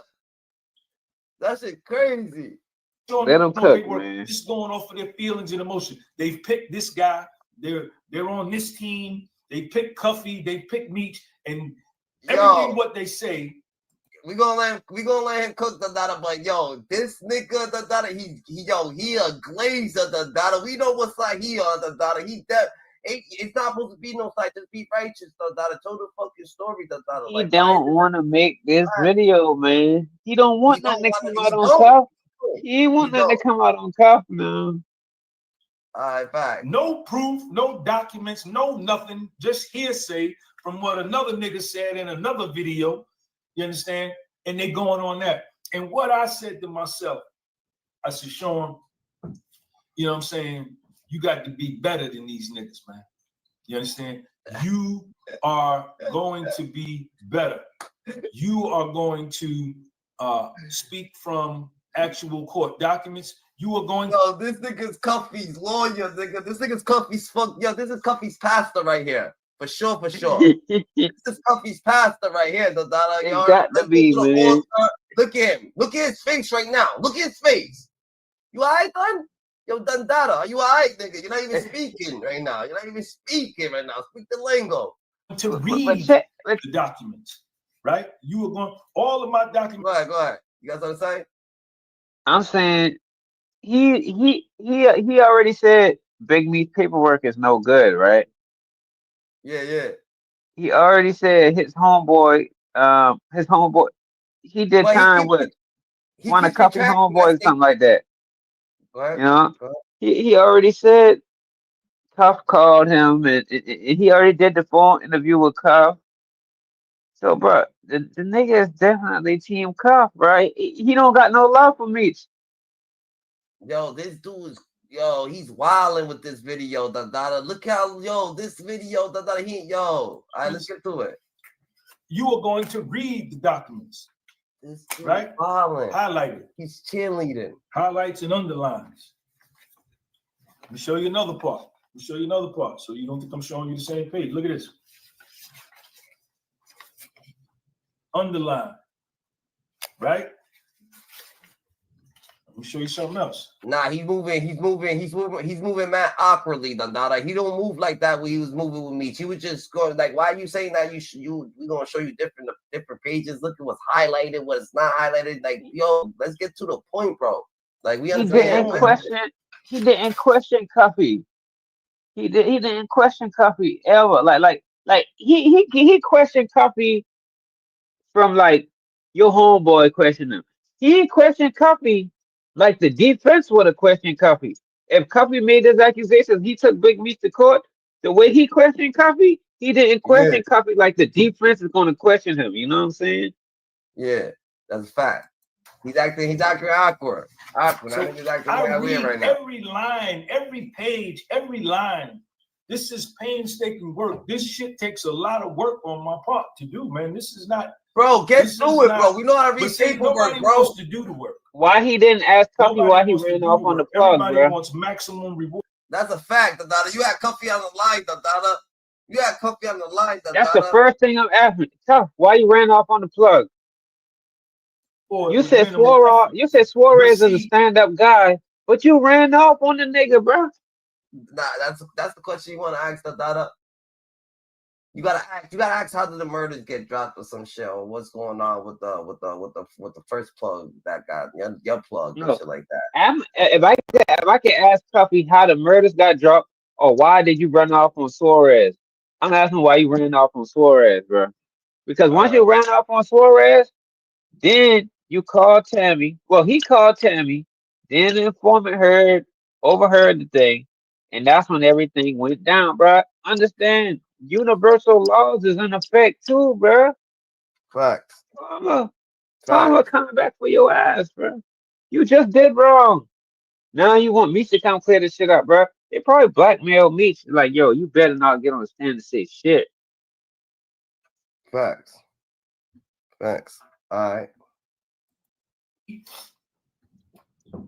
Me, as a nigga that been to federal prison and been through the whole process, right? I have to. There's only two people's respect that I care about the most, right? When I'm doing this analysis, and that's Big Meech and Cuffy. You know why? And I say that, even though I think Big Meech's paperwork is no good. Big Meech has been in the federal system. Cuffy has been in the federal system. I have been in the federal system. We all three of us have been inmates. And when they watch me,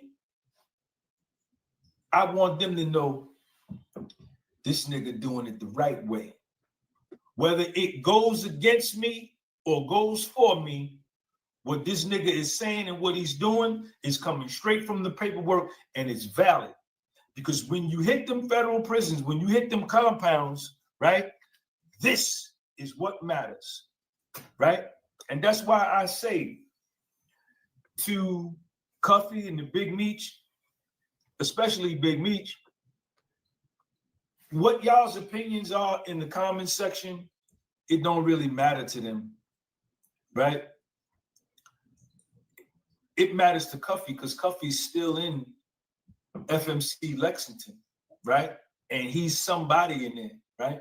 And he's got to remain a stand-up man. So this is what he's practically saying. He's like, yo, since y'all let me get through his prison time, without no accusations, and other shit, let me get through my time without no accusations and shit like that, because now, but you see, you cause this on yourself, talking from where you at, for all the shit to fall back on you, so niggas could be looking at how you live in Now niggas want to understand. So now you got a lot of explaining to do to people over there, you know how we going through that shit, but ain't like Meech did this shit, Meech still haven't spoke on this shit, Yeah, we don't even know who this shit. I understand this. Let me tell you another thing, right? Why he asked Cuffy why he dealing with Blue Da Vinci, or Blue Da Vinci is a known rat, and why he ain't asked for that debriefing paperwork from Blue Da Vinci, Jeff. That's why a lot of people got questions for him. That shit gets spooky real quick. Right? Nah, I ain't feeling that. But now all the dudes that he met while he was in the joint that thought he was money, that thought he was solid, is now looking at him like, damn, nigga, for real? that's what matters to them most, right? Because like for me, I still rap with a few Damn, niggas. GG.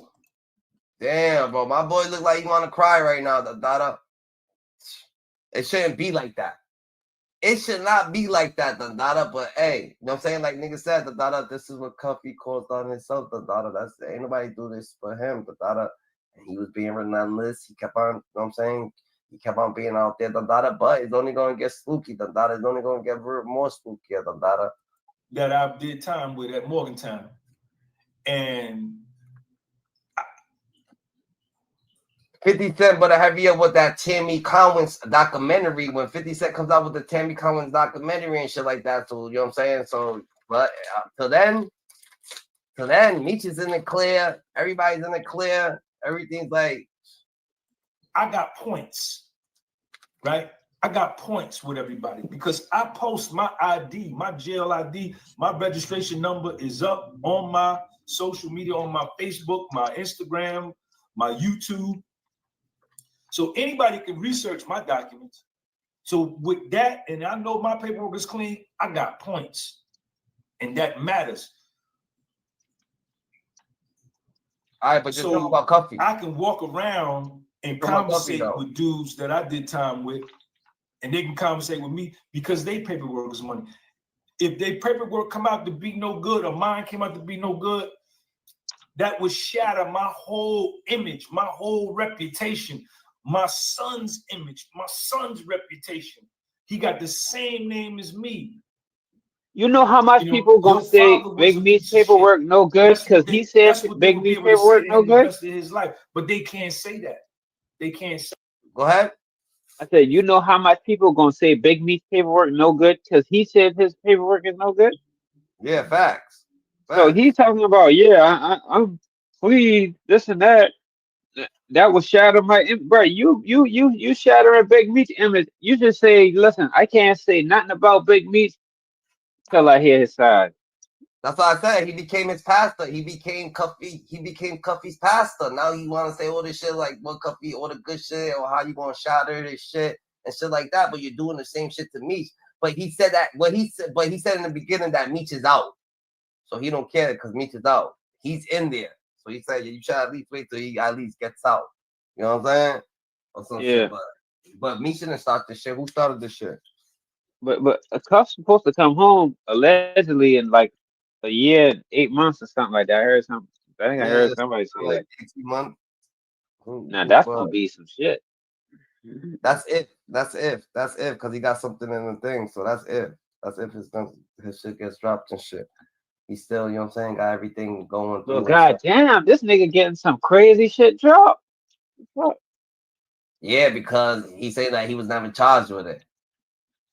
He should have never got charged with it. He should have never got charged with guns because it was ghost guns that was never there. Why the hell would you plead to go?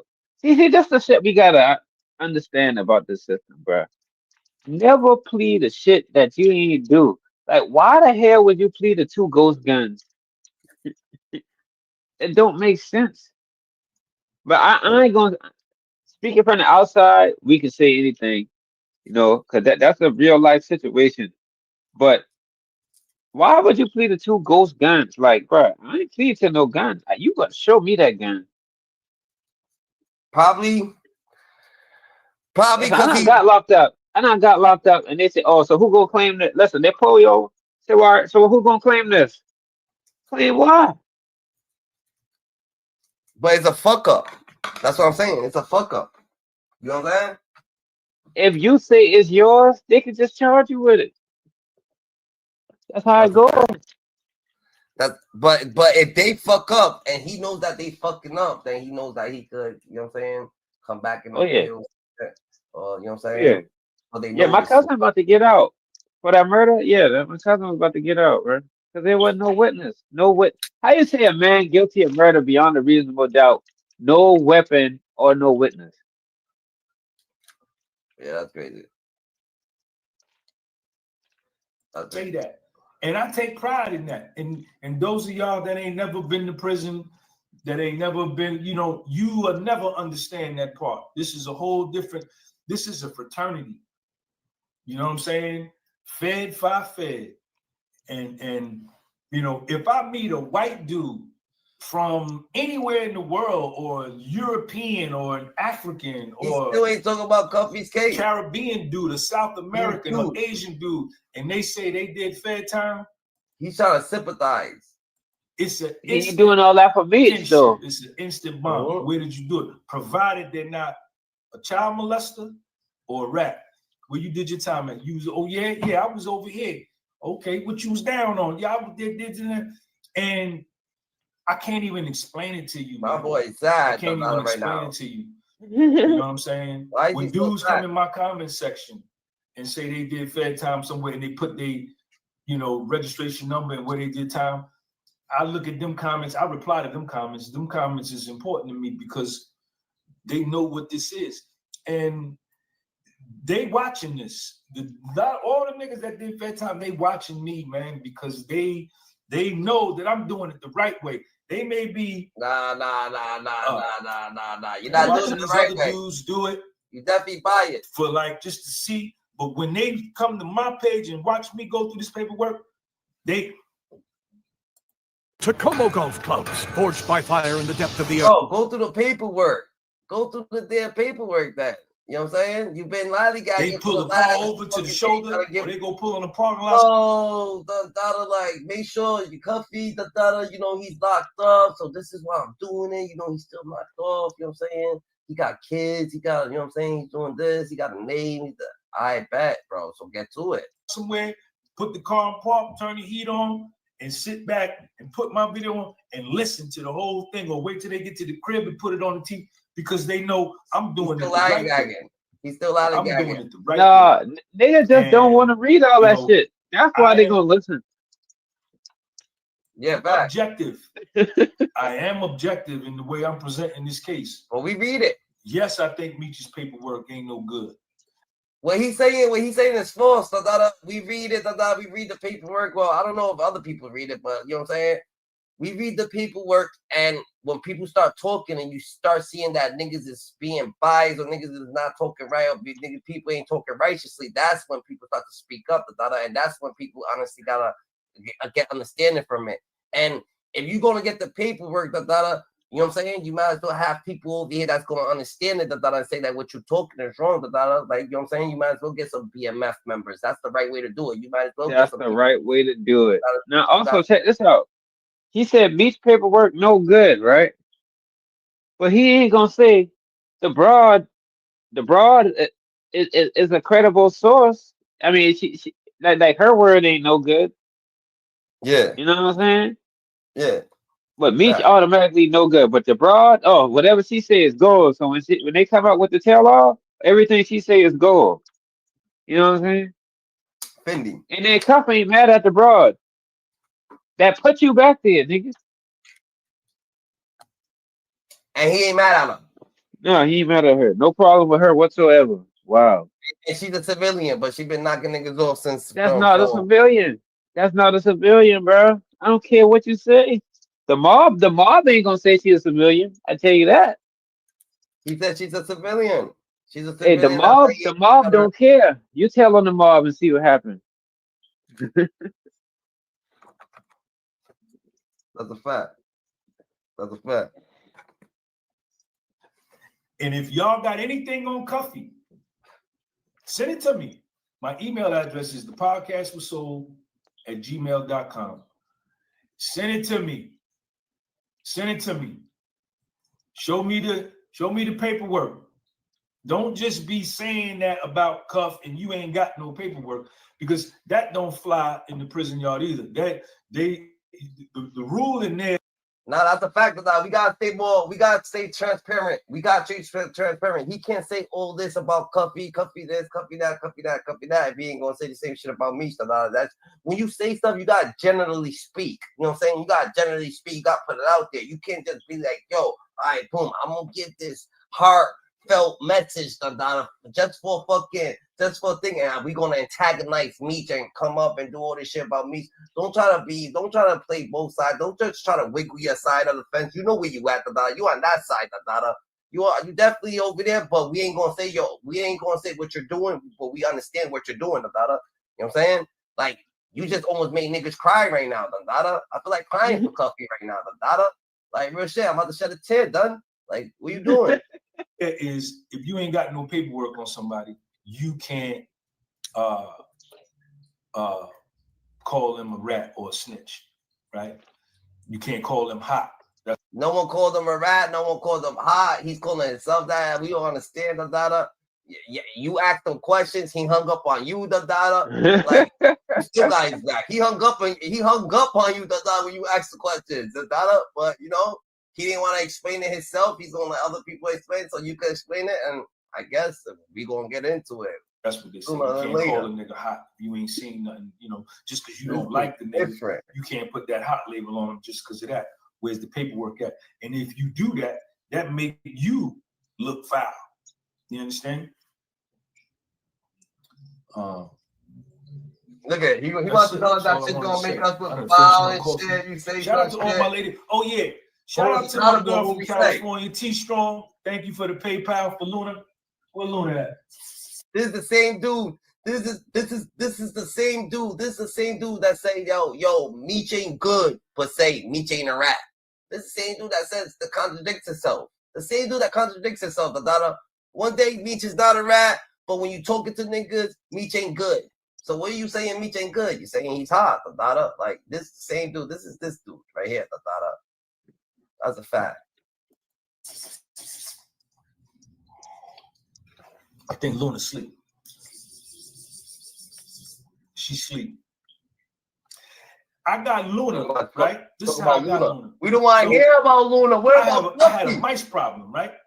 There was mice running around here. When it gets cold, I live in New Jersey, so when it gets cold, like October, November, the mice run inside. I live in a big apartment complex. So before I got here, all of my tenants, I was like, yo, man, these mice is having a track meet in my crib, man. Different. You don't want to talk about the closet, from one closet to the other. And I was asking some of my neighbors, and they was like, Sean, it was like that when I got here, and they had been here years before I came. So I had a mice problem. They was eating through my bread on the. He refused. He even gonna show us what he got right there, the Dada.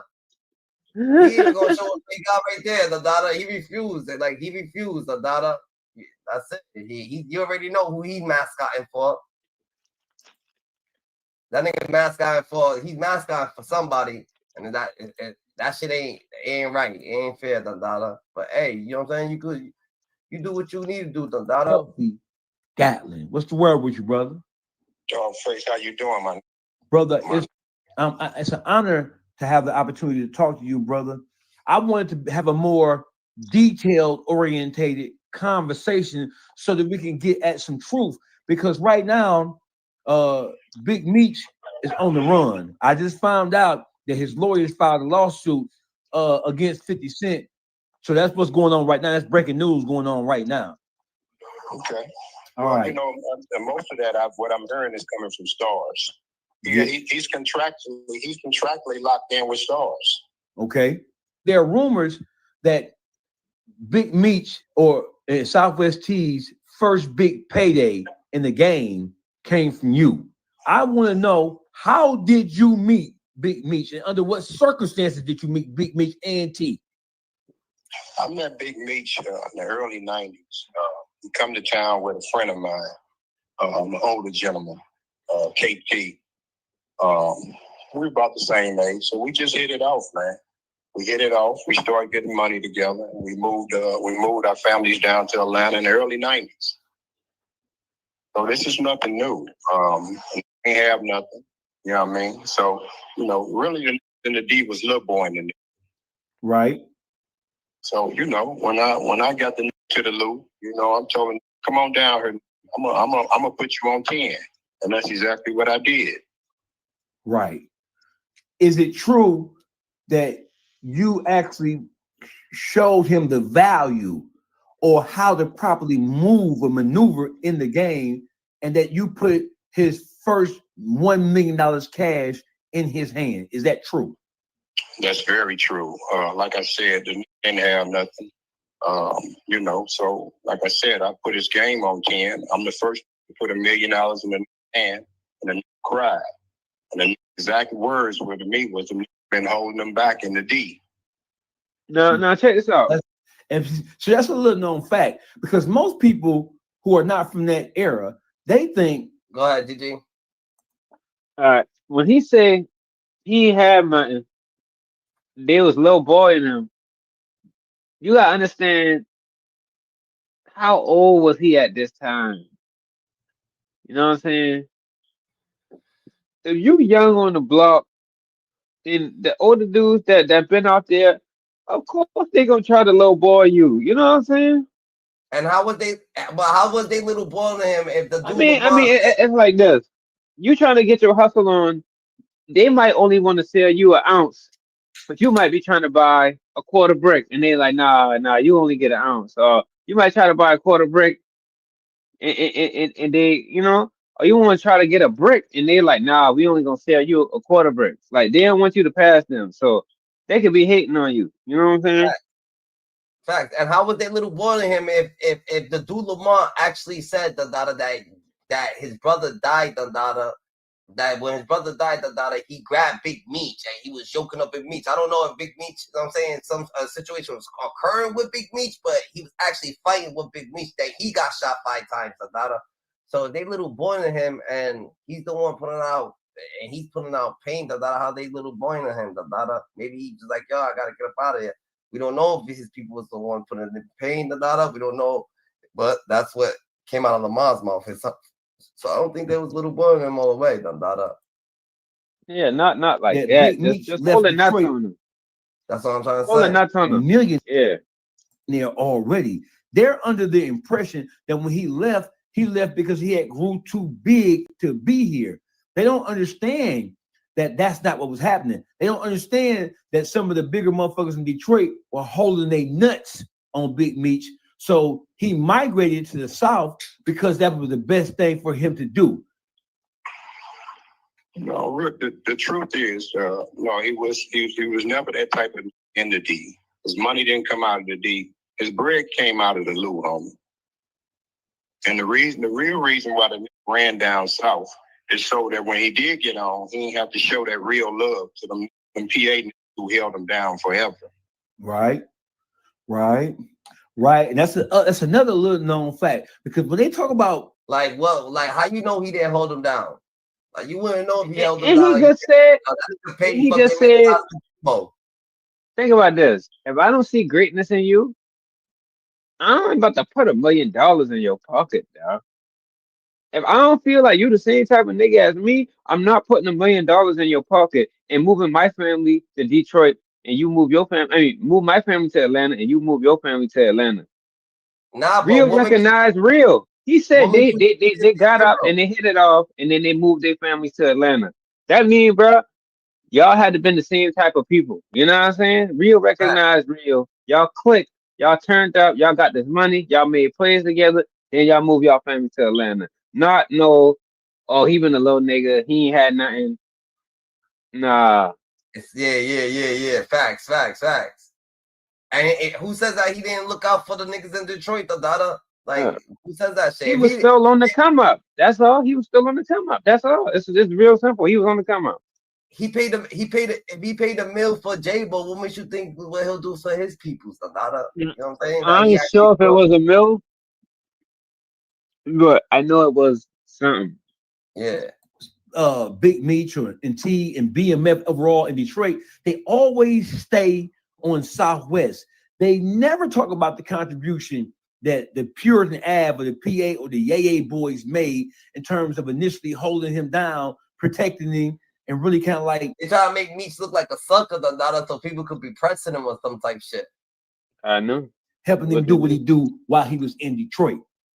Listen, homie, PA was his muscle.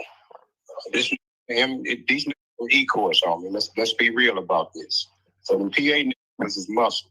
So when the nigga really got on, ran off on him. Because he was feeding them. That's a fact. He was his muscle because he was feeding them. Right. Ran down south on him. That's the truth.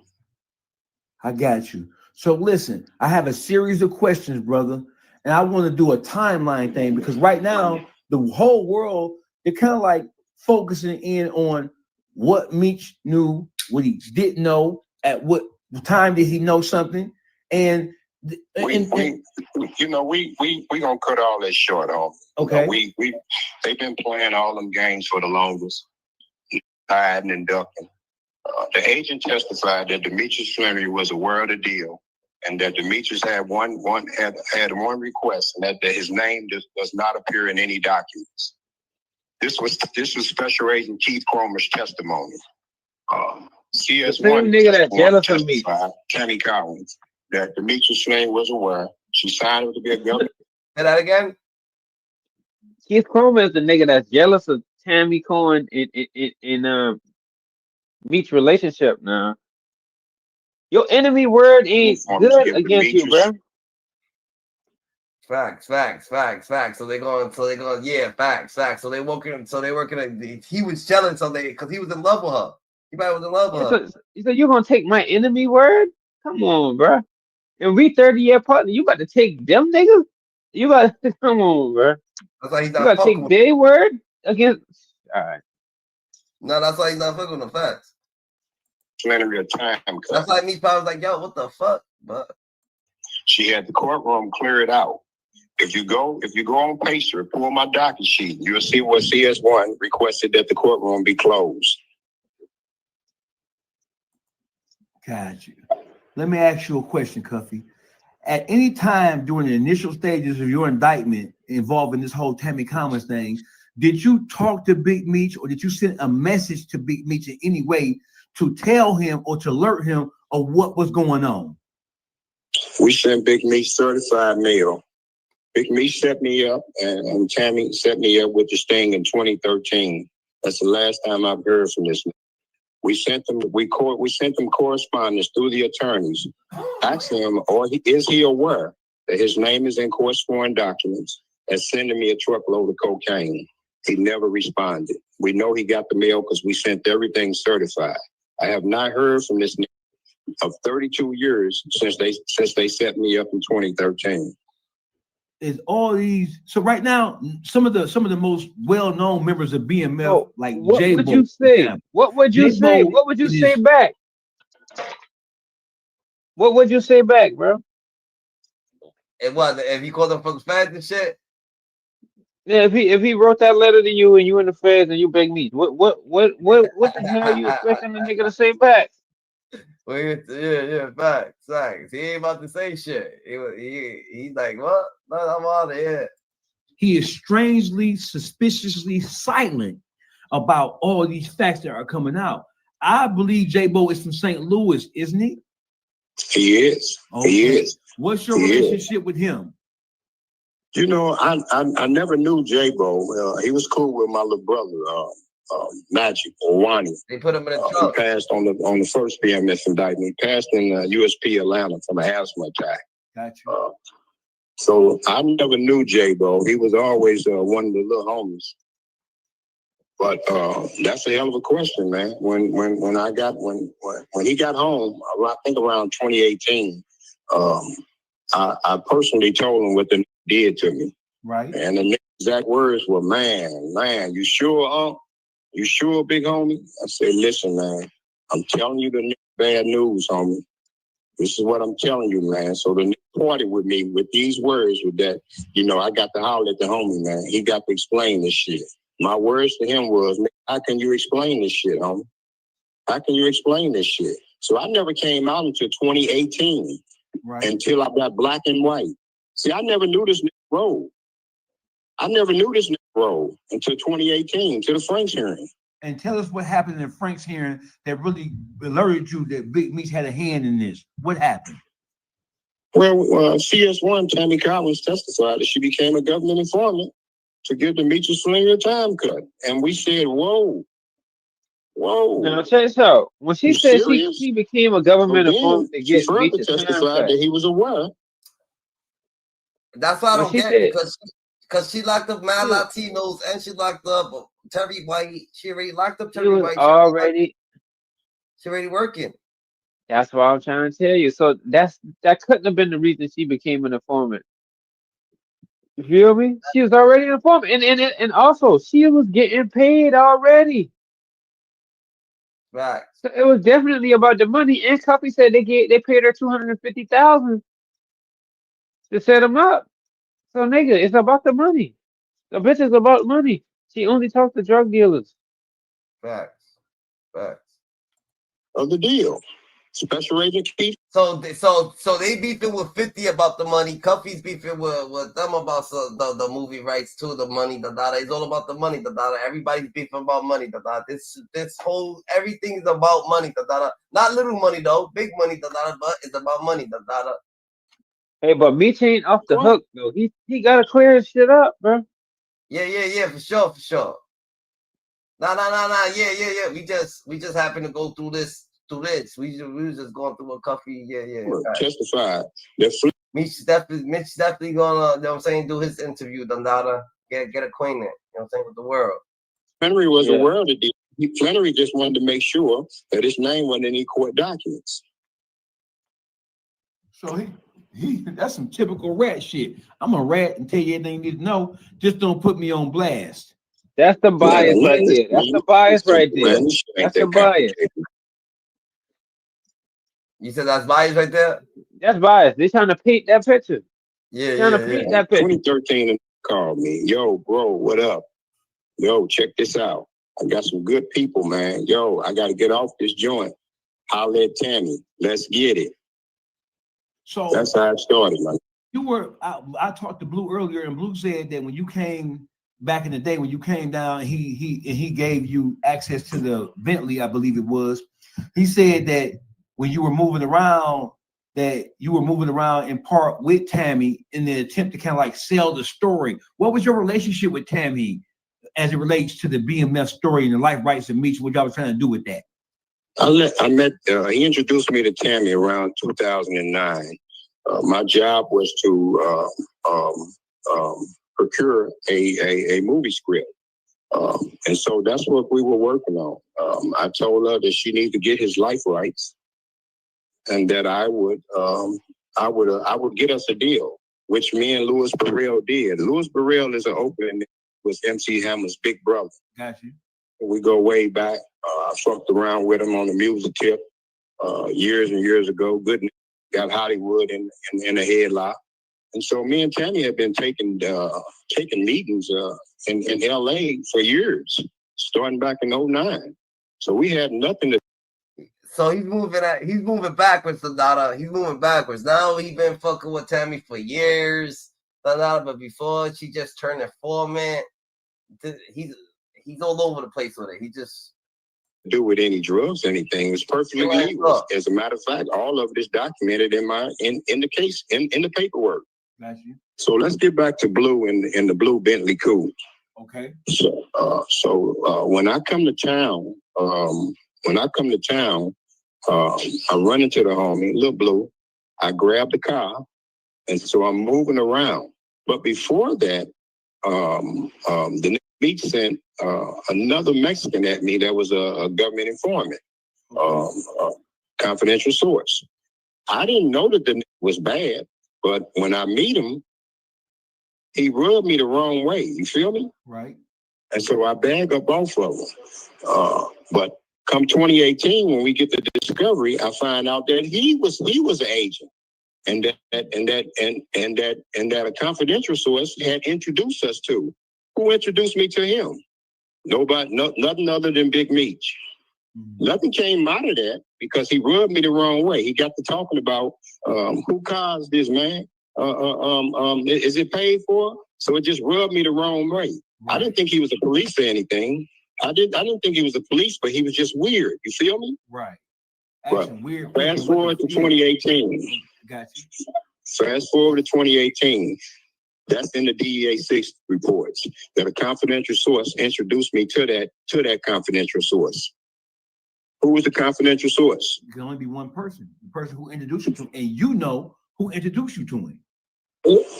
Yeah. Who is it? Why Let me ask you a question, Cuffy. Why do you think, and this is an obvious question, and it may be a slow question for me to ask you, but I have to ask. Who is this confidential source? Who we playing Find and Waddle, Why ain't you being direct, Dada?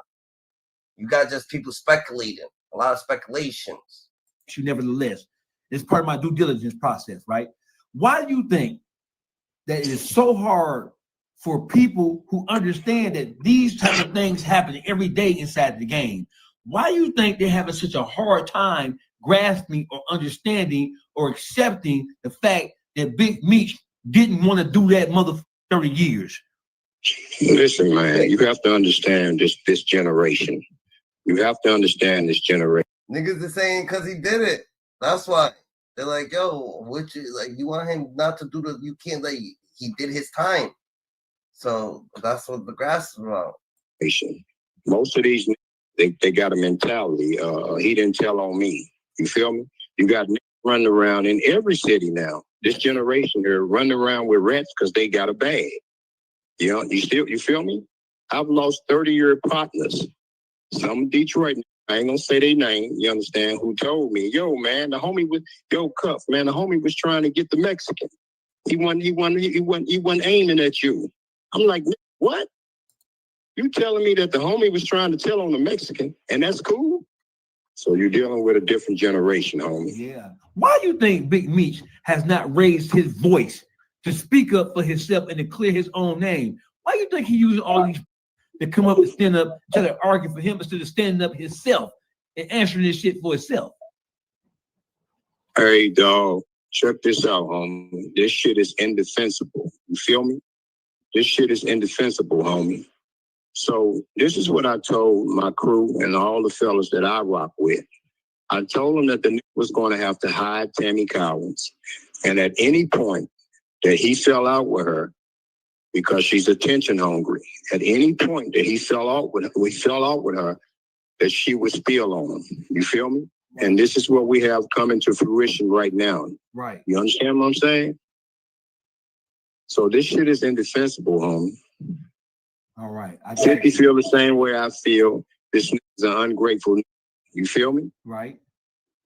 So this shit is indefensible, homie. Right. So how do you feel about people like Lil Meech and the Sosa guy, like trying to attack your family name and directly trying to go at your people, at your blood? How do you feel about that? It's a deflection. You know, I have no comment on these guys. Sosa's a worker. I don't know his son. I remember being around his son when he was first born. I know his mom, Tyra, but I don't know the kid, you understand? But, you know, they trying to fight for their brand. They trying to savage this BMF shit, homie, because this is how they make their living. This is how getting in the clubs still to this day. This how you feel me? They trying to savage their brand, homie, and you don't have men anymore. So the silence only says complicity. You feel me? Mm-hmm. I get you. I understand. Thank you, man, because it ain't many of us left, dog. Yes, sir. You feel me? Yes, sir. It ain't many of us left, man. Absolutely.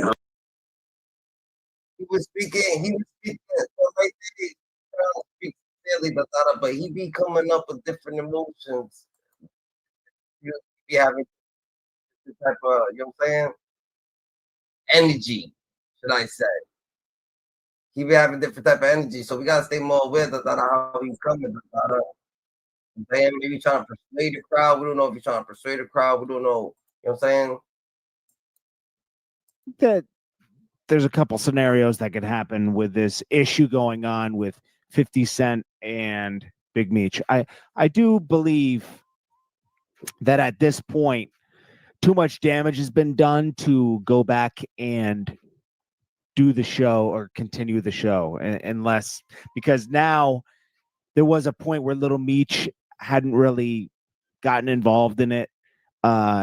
We know that Big Meech and 50 Cent had a disagreement when he came home. Tammy Collins got fired. That was his assistant. That was a confidential informant.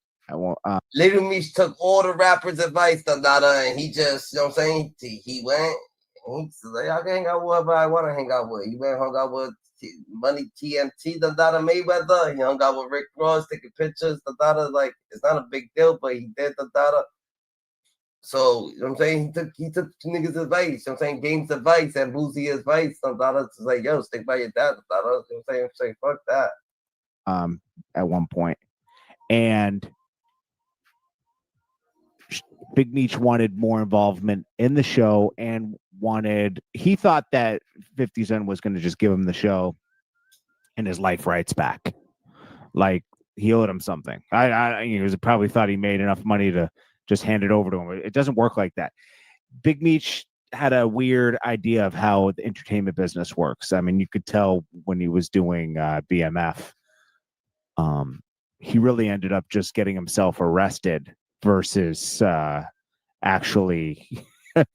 So 50. So Big Meech came out. He's like, yo, I bet. Says everything's going in order. And you got your 60 mil. You know what I'm saying? Now you could just take your 60 and run with it. You know what I'm saying?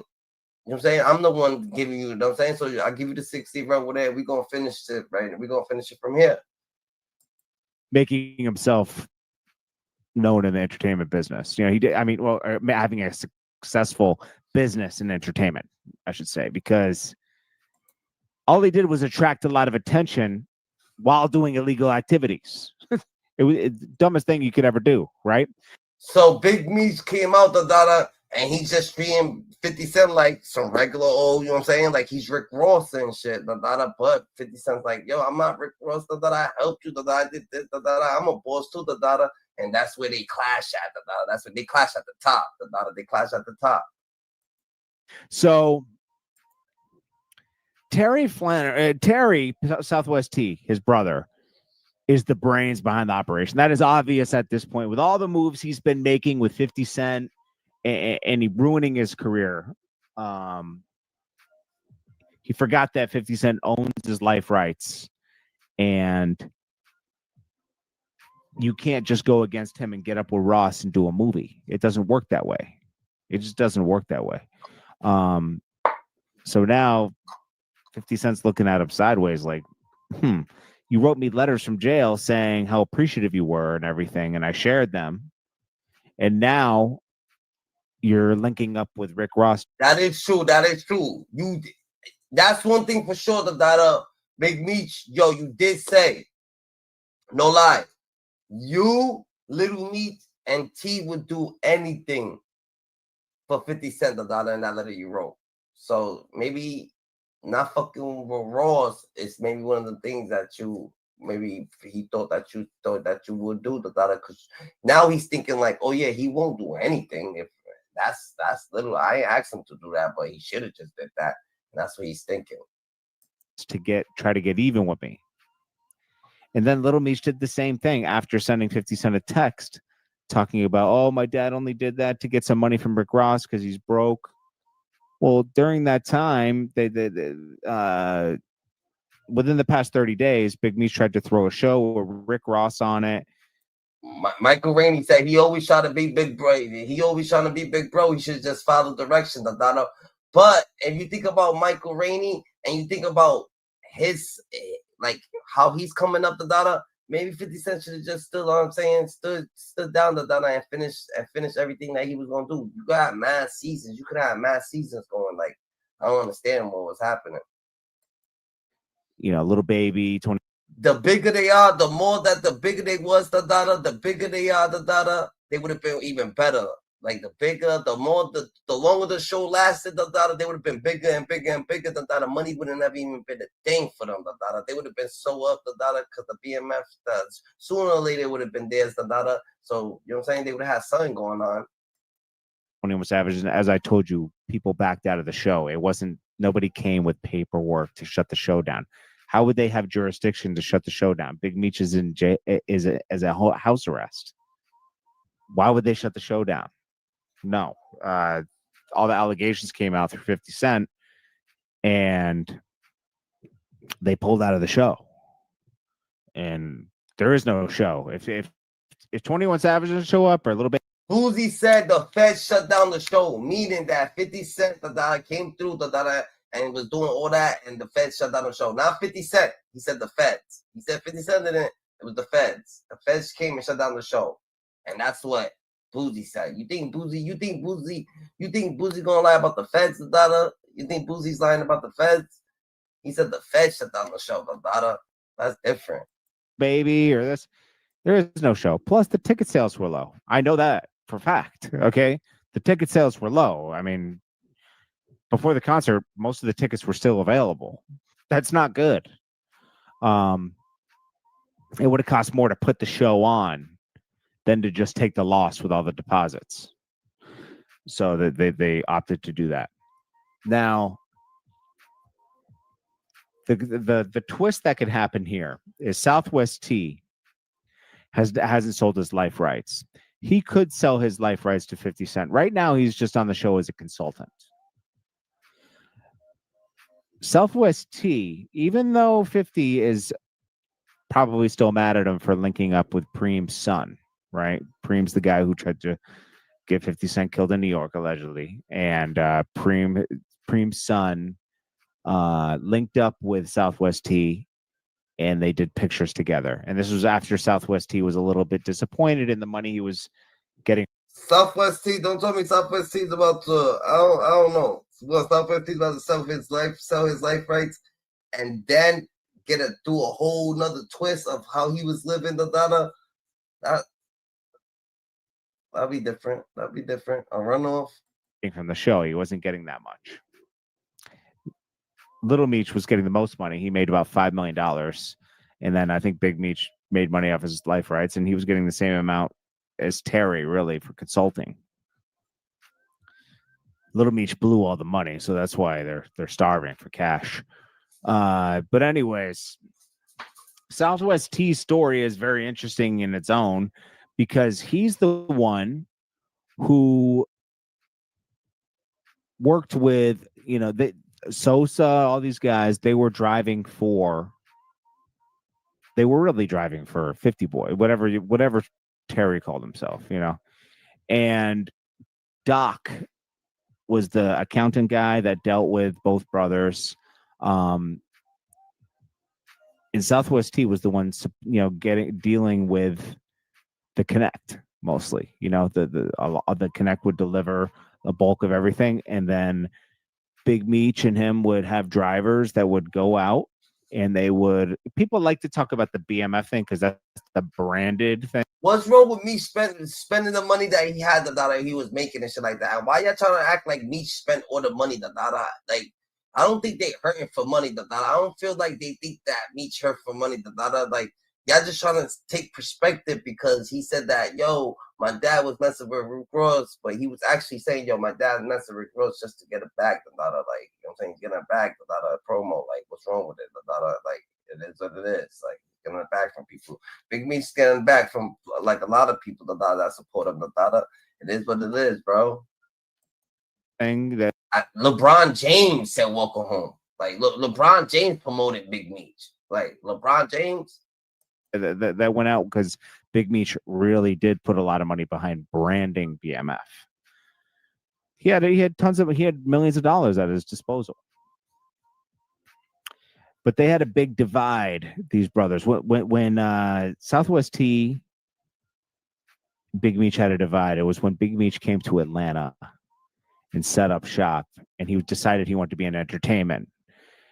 And he was getting really flashy with the car, like lots of cars, lots of people, more people in BMF, moving heavy, like to clubs, throwing money on the clubs, and then like getting into shoot. Do you think a person that LeBron James is singing, "Oh, welcome home to the Dada," and all these people, all these celebrities, the Dada, Sexy Red, Boozy, all these other people, the Little Baby was gonna perform for free, for like I'm saying, just for because you cool, everybody else, 42 Thug, all the like all the other ones that was on the card, everybody else that was over there, the Kodak Black, like what, Kodak Black, everybody, is pulling up, So you think this person, he's actually hurting, Do you believe that, we gotta keep, stay aware, I'm saying. We ain't trying to throw no shade towards nobody and all like that. Everybody's all right, everybody's doing good, you know what I'm saying? They got the BMF show going, so everything gotta be legitimate, It's just that everything gotta be legitimate, so that's what it is. So when shit gotta be legitimate, that of course you gotta say, yo, I'm hurting right now, Shit gotta be legitimate, I come from there, I come from, you know what I'm saying? So yeah, You know, I ain't like I could pull out. You know what I'm saying? Shootings and stuff like that, attracting a lot of negative attention to the whole family's operation, to a point where, you know, an investigation escalated within Atlanta, and eventually wiretaps. It just, like, shootings and violence and then snitches justified wiretaps on Terry, and eventually that was a big thing that took down the family. So they saying that so if 50 Cent could actually buy Southwest Tea and do a runoff to the BMF season and they could be getting to the back Southwest Tea and that's how you could tell that maybe they always been like that maybe they always been competing or whatever the case may be, or doing their own thing, or, you know what I'm saying, trying to get up off of their own shit maybe it could, who knows what's gonna happen that shit hits a little different. But too, Terry talked a lot on the phone. But Big Meech is really, like, his big dream was to exit the drug game and be in entertainment. He was pushing Blue Da Vinci, and essentially he pushed Jeezy too, because he brought a lot more credibility to Jeezy. Jeezy was already doing his own stuff, but like doing your own stuff and then also being a they said, this is what they said. They said out of that 150 mil, 50 Cent got 60 mil. Yeah, 60. He caught 60 mil. He caught 60 mil. Maybe he caught 60 mil. Maybe he did. Maybe he did it. Who knows? Maybe, you know what I'm saying? But he had to promote it. He put himself on the line. He promoted it. It's a great show. You know what I'm saying? It's a good show. I watch it. I actually seen every episode. So I seen, you know what I'm saying? So I watched this shit. And it is what it is, bro. It's a good show. Like, but 50 Cent, he ain't trying to get it bigger than that. You know what I'm saying? I understand. Big Meech is looking at 50 like, yo, Dundada, like, yo, you could have, you know what I'm saying? You could have helped me out, Dundada. You ain't gonna little boy me act like shit ain't going sweet and shit like that. Like, get the fuck out of here with that shit. But 50's like, yo, done. Like, this is business. Like, you sold your rights. This is business. He's just going by the books. He's thinking that he's gonna be okay with what he's doing, but niggas just is not okay. He's not Tony Yayo. You know what I'm saying? Big Meech ain't Tony Yayo. He's not okay with everything you do. Niggas ain't okay, Dundada. Lloyd Banks ain't okay with it. Big Meech ain't okay with it. You know what I'm saying? There's some people that ain't okay with it. attached to BMF who's moving heavyweight makes you look like, oh, he's connected, you know?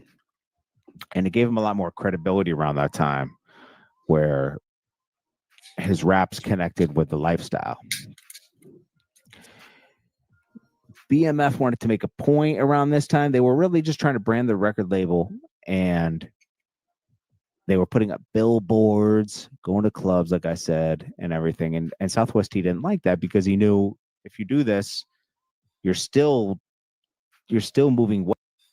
50 did him a favor, because time costs money, 50, if 50 could have went got his 60 million somewhere else, You know what I'm saying? 50 Cent's doing his own power shows. He's doing his own segments. He's doing Raising Canaan, He's doing Dina Den, He could have been doing Dina Den too, earlier, He could, you know what I'm saying? He's in Expendables. He's in all the movies he in, He got the Tommy show going, the runoff. Like, there's so much shit going on, that, you know what I'm saying? That who knows what, you know what I'm saying? So, we can't actually say who was doing who a favor, but you can't say, yo, cause you got your money back, cause you got your money back, you know what I'm saying, with the movie that I got, to do Little Meech, all this shit that nobody else wasn't doing at the time, he still went and did it, he still put Little Meech in school. You can't say, oh yeah, but he got his money back from that. Yeah, we understand he got his money back and whatnot, but you gotta understand that he wasted his time, and put Little Meech in school, and was thinking, yeah, of course he thought about, yeah, I'm gonna make him be this, but could have had worked, and it might not have made it, but it did make it, but it might not have worked, Little Meech, Little Meech could have been one of them real ass, you know what I'm saying, non-controllable dudes, what if he was like that? But he wasn't, so he was controllable, so everything went how it went, and perspective is what people perceive, You can't just run off for what you're saying, da. Like, so everybody got to look at the bigger picture, da. Like, you know what I'm saying? This ain't no nigga down the street, da helping. Like, this is 50 Cent, bro. 50 Cent's the one got your son on the arm. This ain't like 50 Cent's over here with your son on the arm. You know what I'm saying? Like, you know what I'm saying?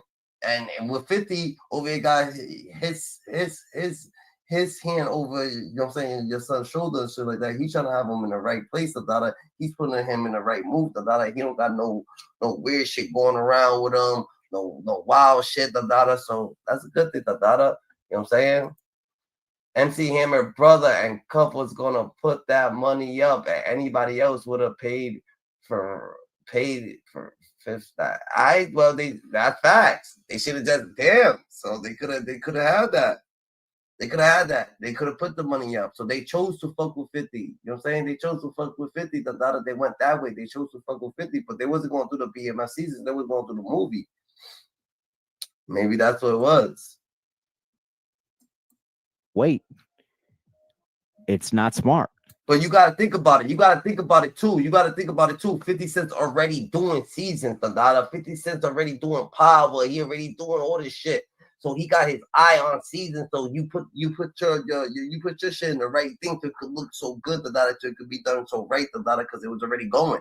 50 Cent's already going with this shit, so that's what you did. You seen the slate, he was going with his shit, so you put it on there, and it worked. It worked, bro. BMF is known. Like, you gotta. BMF is a household name, Like, you ain't gotta think about it like that. That money was you was about to get back. That 30 million was about to get back. You would have got more than 50, in the long run, In the long run, you would have got more than 50, You know what I'm saying? In the long run, you could have kept on going, You know what I'm saying? Maybe 50. You know what I'm saying? But who knows? Because if the Feds start looking into stuff, they're going to be able to see that people are moving drugs. There's something to tell on. If they start finding people connected to the operation, they can find snitches when they catch them with stuff, and they can start to peel apart the organization. Eventually, they got O-Dog and some other people. Then eventually, they got Doc. And then Big Meats is playing with that much money, niggas playing with that much money, especially that these people, they always gonna be all right. They'll just understand that. So don't think they're always gonna be all right. They're all right, bro. They're all right. They're right. And you know what I'm saying? It's all right. That was the nail in the coffin there. Doc was the bookkeeper. He kept books on everything, and he engaged him. I think he did some type of drug deal, but then he got. Yeah, you do each other a favor, And I understand that Big Meech is like, yo, boom, I did you a favor, This is a favor for a favor. You looked out, now take that 60 mil, and run with it, But maybe 50's like, yo, I just can't back out, now, Like, I'm producing this, Like, my name's all over this, Like, you know what I'm saying? Like, I can't just back out, and make it look like, you know what I'm saying? I can't just do all that now. But we could definitely get, you know what I'm saying? We could definitely go and have a runoff, and you could do your thing, or whatever the case may be. I'm not saying that Big Meech ain't saying, yo, grab that 60, You got that 60, you good money, You know what I'm saying? You go ahead and run with it. I ain't saying that it ain't a bad thing, but it just probably can't just go down just like that. What if 50 backs out and starts to want to just work with Big Meech?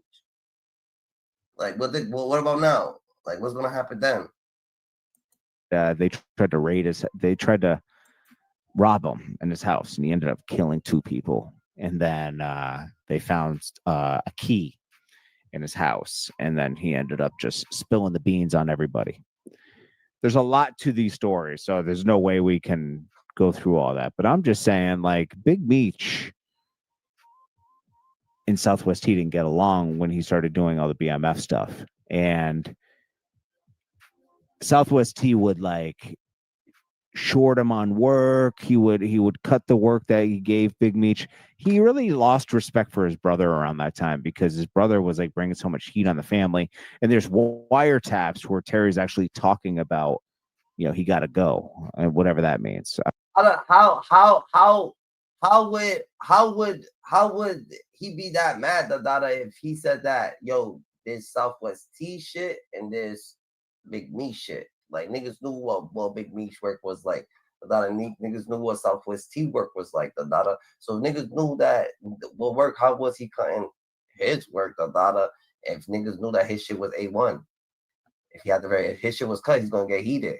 You know what I'm saying? So he got mad. Maybe it happened and he got mad. You know what I'm saying? Maybe it's a story that happened before, but I don't think it means take him out, but he got to just stop, you know? And I don't think he wanted to take his brother out.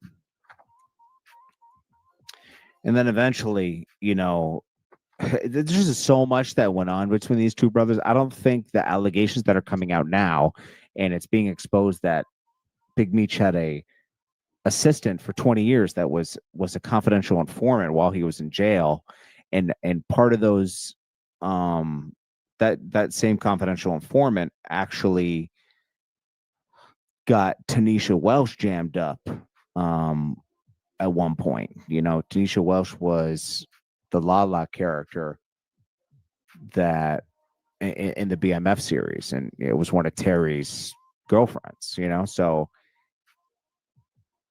to be dealing with somebody that actually got someone that Terry cares about almost jammed up and sent back to jail, because Tanisha Welsh did do some time for like money laundering or something with, you know, drugs and money, and she came home was. and they saying that Big Meech is doing dog face Dandada or that dog face Dandada. He been saying shit that he been misleading everybody. That's what they saying. He been misleading motherfuckers. So he honestly he's getting sued or Used to be in it. What you mean? No, I didn't ask for an interview. I didn't seek out interviews with anybody involved in this situation. I'm in close proximity to people who are in close proximity to Cuffy and close proximity to Lou Da Vinci. So, you know, it's man. If you in Detroit, bro, Dogface TV gonna get mentioned. It's as simple as that. You got a call from a lawyer saying that you had a class action lawsuit going on? Yeah. I got a phone call. I'm gonna send you all that shit, bro. My brother called me a couple of days ago, and he informed me that I had a civil lawsuit pending, and I asked him who. You know what I'm saying? He was like from Lil Meech, Al Nuke, who was Zaytoven's manager, and Street Lord Juan. On what grounds, bro? What? The grounds was defamation. That was the grounds, right? So I'm questioning, right? He told me who. I asked him who. He told me who it was, right? Class action lawsuit being issued against who? Against you for defamation and other damages that you caused. So who was trying to sue me? Street Lord Juan, Al Nuke, someone named Lil Meech. So Street Lord Juan, Al Nuke, and who else? And then Lil Meech. And Little Meech. Yeah. That's funny. Send it to me so I can take a look at it, brother. Yeah, definitely. I'll go ahead and forward that over to you, and then just call me back after you review it. Verbally, he said Lil Meech, Al Nuke, and Street Lord Juan. When I got the paper said Big Meech, Lil Meech, Street Lord Juan, and Al Nuke.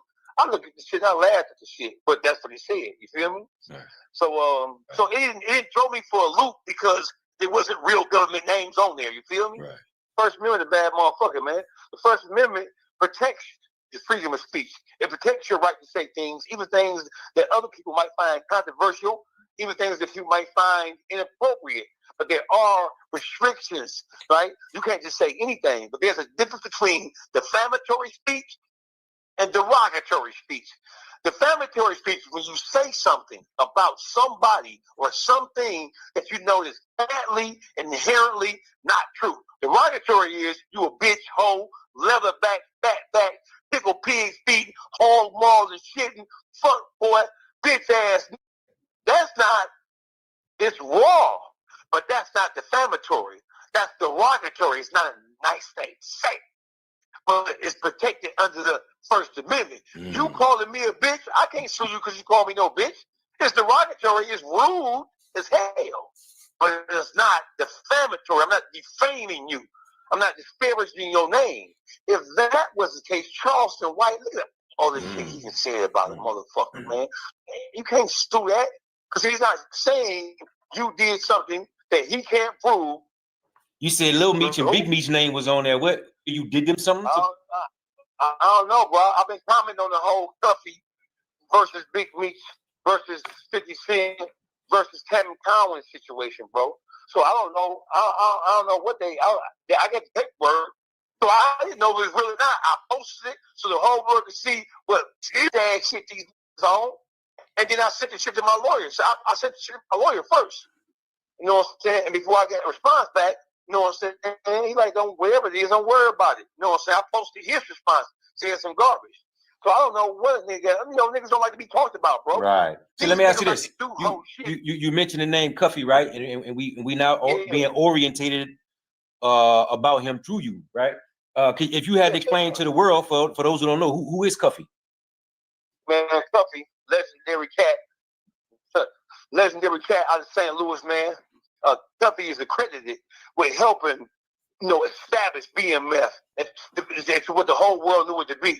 If it wasn't for St. Louis, if it wasn't for the BMF was born out of Detroit in terms of the original players, man, but it expanded to be what the world became aware of once they left Detroit. The niggas wasn't like that when they was in Detroit. They got like that once they left Detroit, and they hooked up with the LA. They hooked up with the St. Louis, hooked up with the Memphis, they hooked up with the Atlanta. And that's when BMF became as big and expansive as it was. You know what I'm saying? But St. Louis is just as important to the rise of BMF. What we all know it to be, it was just as important as Detroit was, bro. What's goody, Kev? Yeah, what's good, man. I just happened to just come on real quick. I seen you on here. Yeah, the data, yo, you gotta send me your jack. The data on the back end, the data on the email, you gotta send me your jack, the data. You know what I'm saying? I was trying to hit you up, say we had the Louisiana, my Louisiana homie, the data, so y'all can have a little dialogue going on and shit. But you good, You said what you mean hit you in the back with my what? Whoa, pause, no diddy. The fucking I said hit me on the email, the Jack. Oh, okay, I got you. Give me the email, hit me your phone number on your email. All right.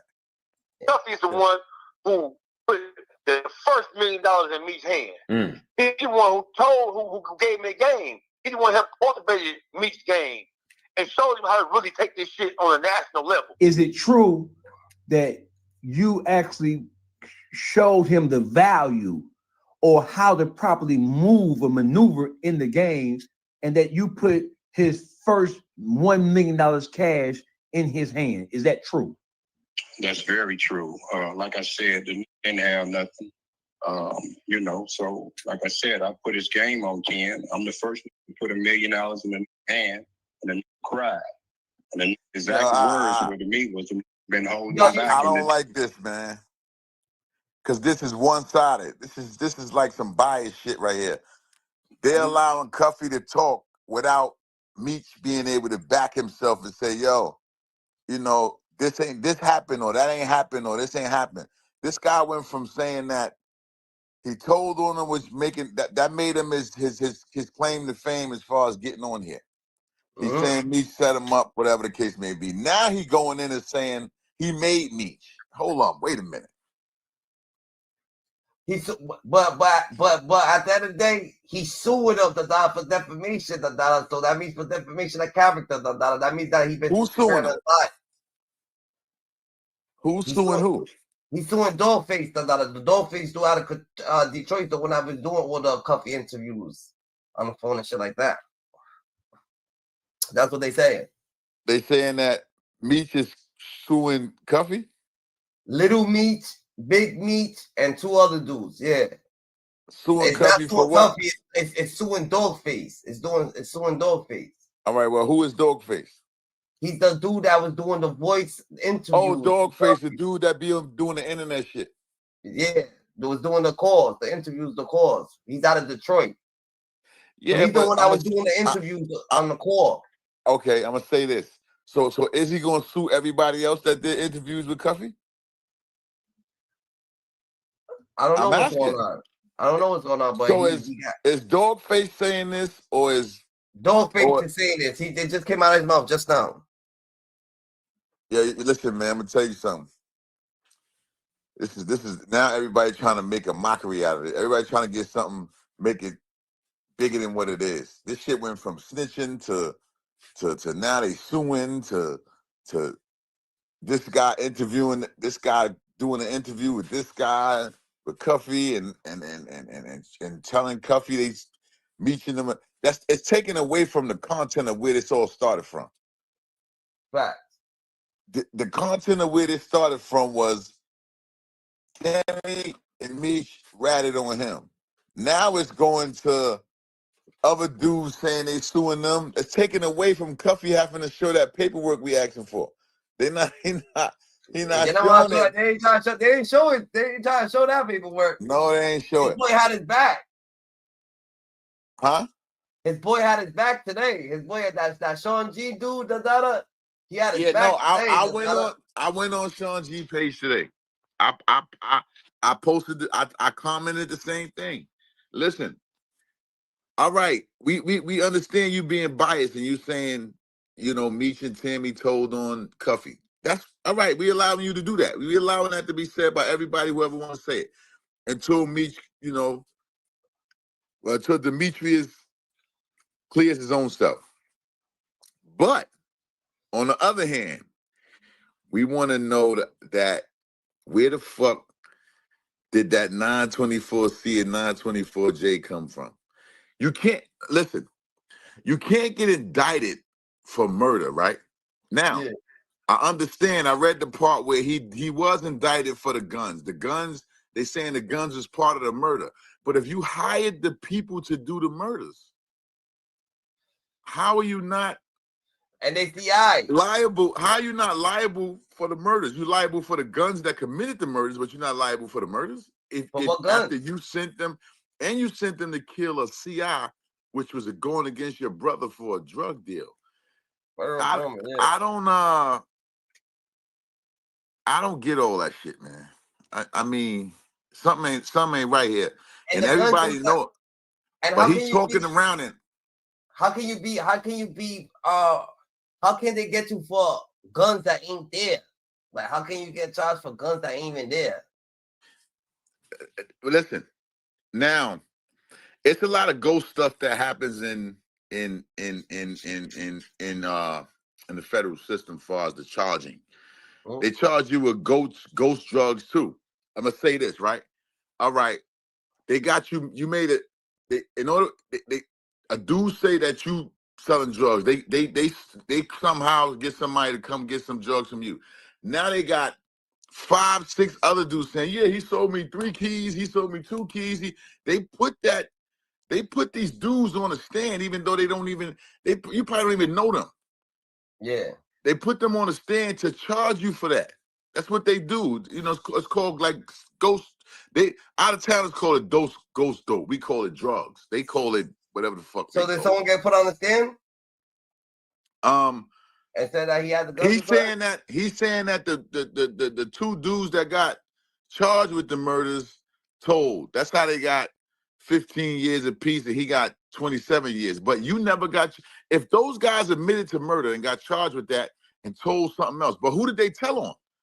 They couldn't have told on you because you only got 27 years. You got 10 years for drugs, which had nothing to do with them, and then you got 17 years for guns, which is a whole nother, which I don't understand how they separated that and gave you this for this and that for that. When it's all on one indictment. I don't know, man. I'm saying, I'm speaking from a guy who's been in the federal system. That ain't never happened to me. That dude, Sean G's a little biased, Dada. He knows him. He's a little biased. He wanted to cry today. Yo, let me tell you. What? Listen. Yeah. Sean G, they need to clear up that last conversation they had when he started asking them about the bodies and the guns and all that shit, and it cut off. He never went back to that. He's sad. He's sad now. He's sad. Homie throwing the paperwork at him. He's like, yo, he got kids. He said, this is what he said. This is what Sean G said. He said, yo, he got kids. He got a son that got the same name as him. And we got to understand that he's still in jail. So him being in jail, that makes it seem like we can't just throw his name with allegations out like that, because he still got a, you know what I'm saying, a name in jail, and that's what his name is. This is the point, right? This is what I would have told them if you was me. That's the same man that's up here with allegations against somebody else, but he won't speak on his own issues. So he's in jail on phone calls saying this guy's a rat and that girl is a rat and this guy's this and these people are this, but he won't speak on his own situation. The allegations that the government got against him, he won't let. He keeps saying, well, they need to go find somebody to say I ratted on him. No, they don't. You need to prove that you ain't rat. You calling other people rats. Yeah, fact. You need to prove that. You understand? Like this is something that this is what people do, man, in the system, right? Let's say somebody come to the compound and a dude came to the compound, but the dude that came to the compound knows that this dude is a rat. Yeah. So guess what he do?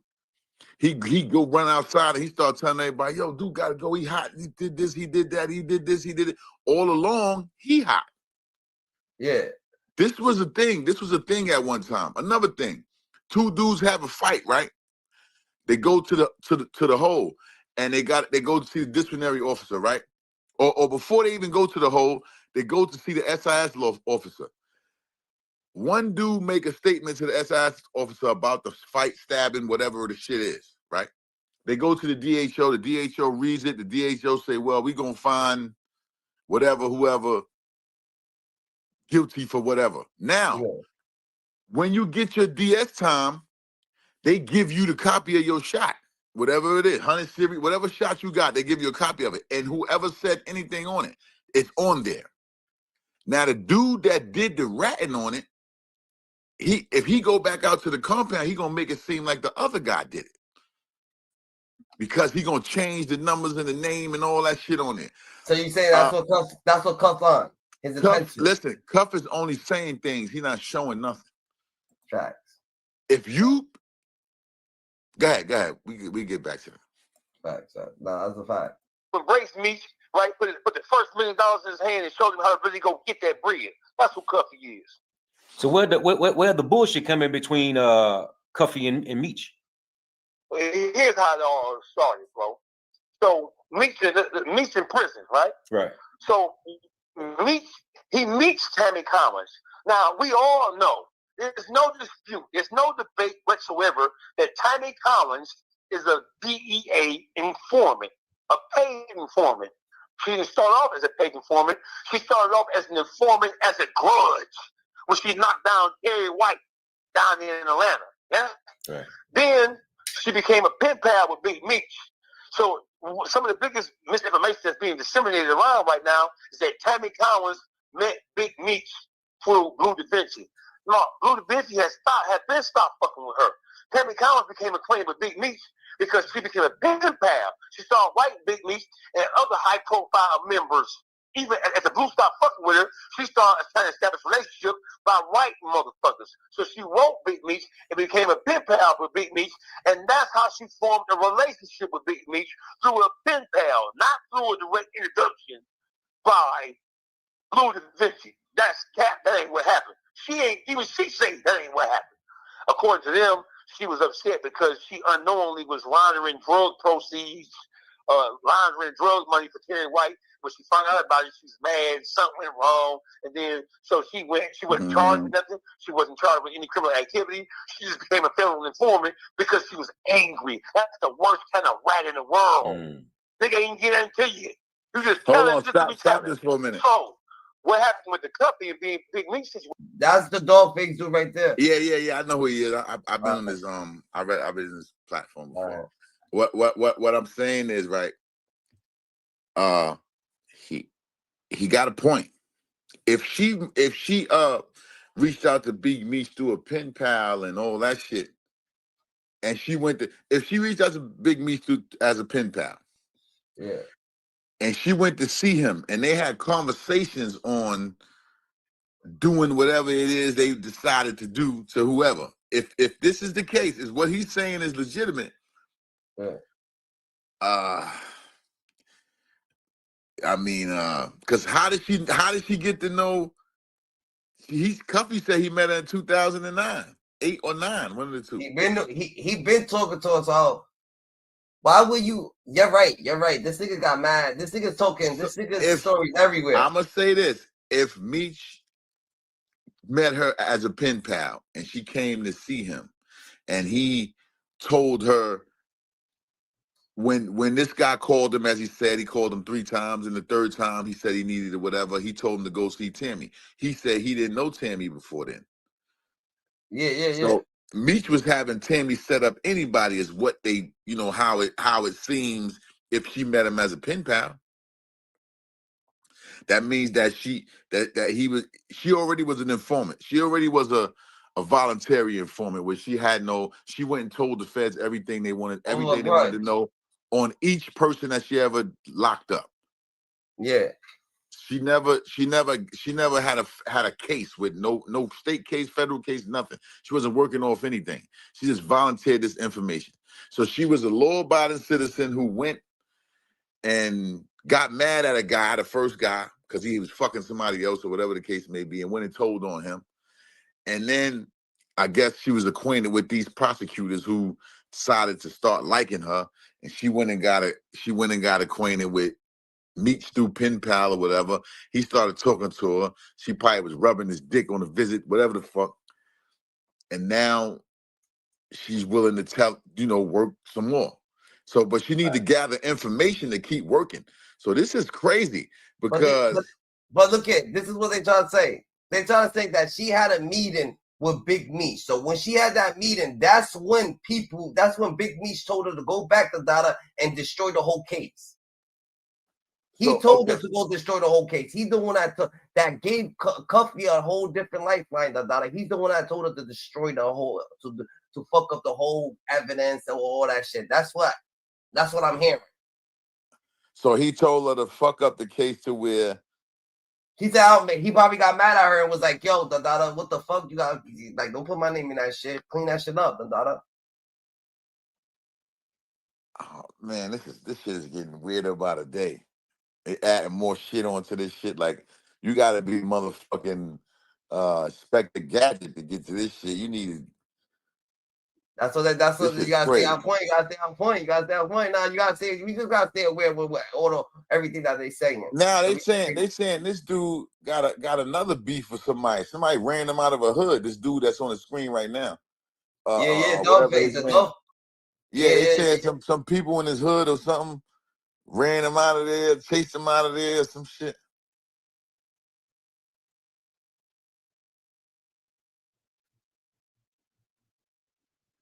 We got the paperwork on deck, Dada. We got all the paperwork. Yo, y'all want me to read? If y'all want to see the paperwork, you just tell me. I already read the paperwork myself. A new norm candles.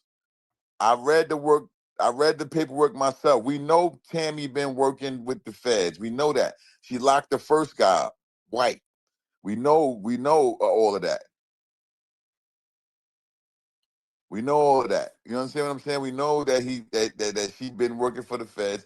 What we trying to figure out now is if this guy's telling the truth about saying that she met Meech through a pen pal and not through anybody else. It don't say that in the paperwork when she met Meech.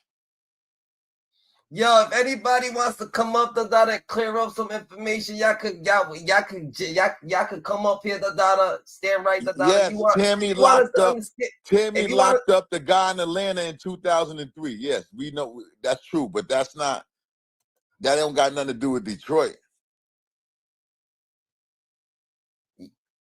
If you want to clear up some shit, come up here, Dada. Stand on business for Big Meech, Dada, or for the truth, or stay righteous, GG. It is what it is. We got the paperwork, Dada. No one's going against what y'all saying or whatnot, Dada. But let's keep this going, Dada. Situation is that Meech was trying to secure a movie deal based on his whole life, the BMF, all that whole thing.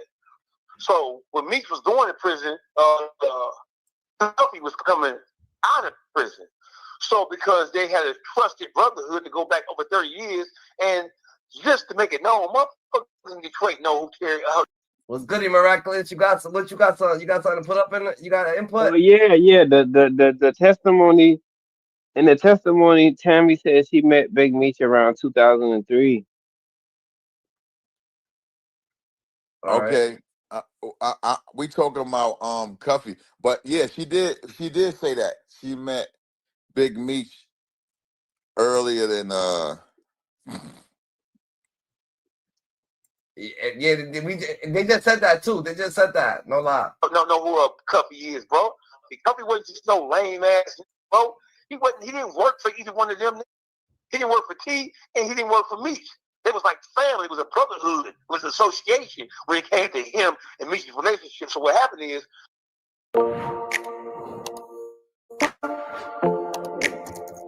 they said they team Meech. They said they team Meech. That Meech ain't got no paperwork. You heard? They team Meech right now. I'm gonna say this. I'm gonna say this. I ain't team nobody until a motherfucker clear his name. Like you could say you team whatever, but with these allegations going on and his own brother saying he mad at him about the situation, he gotta clear his name. They said that she met him in 03 or 05. They said Terry White is a BMF member. I mean, I ain't hear that. I don't know. He allegedly used to be. We all know Tammy been an informant since 2003. She locked up Terry White in 2003. All right, facts. Of Meech, and she secured his life rights because when you're the Fed joint, you can't do business like that. So she was basically acting as his liaison, his ambassador, helping to push and promote his brand in an attempt to try to secure a movie deal of some sort. 313 AOD, what up? Yeah, what is it? What you want to come up here? What's that at? What's that at? What's that, your Gmail, son? Throw the Gmail up there. That's you? That's you? That's your Gmail? We'll get you up here, Dada. What's 313 right? That's Detroit. What you saying? So what happened is that in the time all this was transpiring, she became a federal informant and knocked down Terry White. And then she hold on. Stop this for a minute. Continued to work for the federal government. Spade 9. I mean, I understand that Tammy has the right to the BMF name because Meech is the one who signed it over to her. But he signed it over to her in prison. So she didn't have it since 2004. He wasn't in prison in 2004. He went to prison in 2005. He got sentenced in 2008. Facts. You want to 313? What's that? What's that? You want to come up here, Dada? Let us know. Let us know. So what happened is she represented all of Big Meech's interests at that particular point in time up until like a week ago. When I guess they ran afoul of each other and the relationship went sour. Bro, does Cuffy have life? No, he ain't got life. But when you get 20 years, 30 years, and you already 40, 50 years old, it look like life, it sound like life, it smell like life. You feel me? You know what I'm saying? And then the whole thing is the reason why he's in prison is because of this. Big Meech trying to free himself from prison, working in conjunction with Tammy Collins. Big Meech used Tammy Collins as his proxy to set up drug deals in exchange for a time cut for Meech. So it's a lot of confusion about this. Let me unconfuse you mothers. During W. Frank's hearing, so he was challenging the wiretap, right? Trying to get the evidence of the wiretap thrown out. It was discovered that there was an affidavit signed and sworn to. Ain't no number. Give us your Gmail. Throw your Gmail up there without the at. Just the name without the at. We'll get you up here, Dada. Everybody gets the chance to speak, Dada. We'll get you up here. Hopefully you're talking some facts, though. Right here. Who is that? The Detroit dude? Yeah. So throw the Gmail up there, just the name without the at. Just your name without the at, and then the Gmail up there. Tammy Collins said in the affidavit that they used to secure the wiretap. They present this evidence to a judge, and the judge then granted them the right to wiretap and do electronic surveillance and do garbage tweets and shit of all company known addresses and places of where he hung out. Tammy Collins swore in the affidavit that she had got all this information from Big Meech. When company didn't find out about it, that's when Tammy Collins started telling the feds, I feel unsecure. I don't feel safe because they now know that it's me who set all this up. When she went to talk to Meech, Meech told her, don't have my name in that shit. get my name out that shit. Because now he in paperwork now. He's in the paperwork. She swore to it. She raised her right hand to God that Meech is the one set it up. So when Meech gave her instructions, get my name out that shit. Then she went and she filed, and she didn't file it, but she went and she did another affidavit, made another statement, but she never filed it, bro. She contacted this. So they trying to say in 2005 I'm looking at it. They trying to say in 2000. Okay. Hey, Mike Craig, is there any paperwork to back up what you're saying? We want to know. We want to know it for real. We don't want to hear that Cuffy a rat. He got caught selling 1,200 bricks in 2005. Okay, if he got caught with 1,200 bricks in 2005, find the paperwork for that. That way, this would discredit everything he's saying. You know, I believe that Cuffy's trying to shift something, though. I do, because like I said, they just took a murder conviction off your case and charged you with the guns that was committed, that you used to commit the murder. If you sent the guys to do the murder, how you only get charged with the guns that they used to commit it? I don't understand that. It said it in it when he first got arrested. When the feds first got him and it was on the news, they said the complaint said he was looking to be indicted on murder charges. Then he got on here and said he was indicted on murder charges. So how did you want to get charged with the guns? And who did the guys tell on that told, the ones that did it? Who did they tell on? Like, they would have had to tell on you. You the one told them to do it. They couldn't tell on nobody else. Facts. So if the two federal witness men the two dudes who killed the dudes, one of the dudes was an informant, which against his brother. His brother, one of the dudes going to testify against his brother on a drug conspiracy case. He had that guy killed. Then he had another dude killed for some money. For some money shit or whatever it went. He still had him killed. The two dudes that did the killing became informants. My thing is, who did they become informants against? You understand what I'm saying? If Cuffy the one sent them to do the killings, who did they tell on? But there was no yeah. That's your questions towards Cuffy. I want to know who. Listen, I'm gonna say this: Cuffy, something is wrong here, because he got charged with murder for hire, and a government informant got killed. That's automatic life sentence.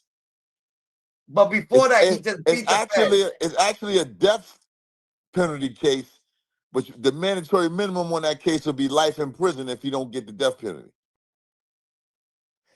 Hey, man, I want to say this to these guys on here talking, right? You got to send the link without the act. You have to send the link without the act. Hey, Mike Craig and whoever else is on here, I want to say something to y'all, man. Y'all got to stop getting in y'all feelings about, we just having a conversation about somebody else. It ain't about us. Like, y'all got to stop making this shit emotional. We men, we ain't women. Like, let's do this shit the right way. We having a conversation. It's dialogue. That's all it is. We ain't got to call nobody out no name and say, oh, somebody listen to informants and I don't listen to informants. Let me explain something to you. You probably ain't never fought a case in your life. You're talking to a man who did probably more than half of the time you've been alive in the federal system. So just, we having a conversation, man. Don't take this where it don't need to be. Let's have this conversation. Let's be gentlemen about it. Because it ain't against us. We just hear it, breaking down a dialogue of it. I mean, now everybody want to be a lawyer, somebody who never even fought a case, don't even understand what the statutes is about. If I ask you a statute right now, you wouldn't even know about it because you ain't never fought a case. So I'm trying to tell you, man, stop getting up here like y'all lawyers. Y'all dudes is regular pedestrians like everybody else and trying to find out some business on some shit that y'all watched on TV. The only reason why y'all interested in it is because the BMF story on TV. Facts. Let's just get some dialogue on this shit and have a regular conversation. Man, stop calling people out their name, saying funny shit to people. Because you behind a computer. You ain't in front of them. So, I'm gonna send it right now, GG. I'm gonna have my people send it right now, GG. I'm gonna have my people something right now. Mike Craig want to come up here. He wants to have a conversation with you. Or with us. Yeah, Tammy So this is what I'm gonna say. This is what I'm gonna say though. This is what I'm gonna say that homie be Cuffy trusted. She done lied too many times. Cuffy came up here. Cuffy beat the feds. Look at, he just beat the feds. Why you think he was still fucking with me, Sadala, if he was just fucking beating the feds and fucking with the feds? And he happened to call Tammy, and they asked, and they heard, and the agent heard the conversation, or maybe she had it on speaker or whatever the case may be, but he was already beating the feds, and they was like, yo, you know what? We want him, he just beat us. So why was he moving so sloppy? He was just Yeah, you know what?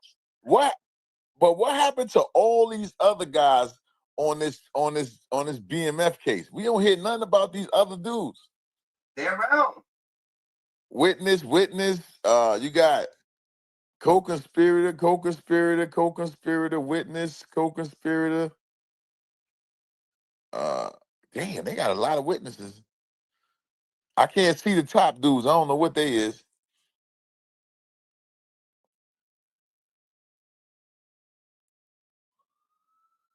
I bet that. Hey, Spade 9. I mean, all you got the email. The email's right there, Dada. Hey, Spade 9. In order for you to read this case, you gotta read all things, all things within the case.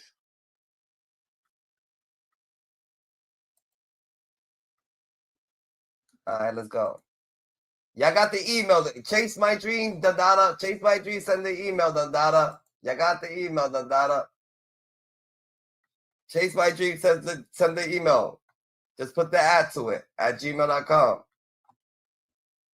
Yeah, good. First attorney said the shit I said in that first affidavit about me setting this up and me orchestrating that and a couple more things, that was not true. But she never filed it in the court of fucking law.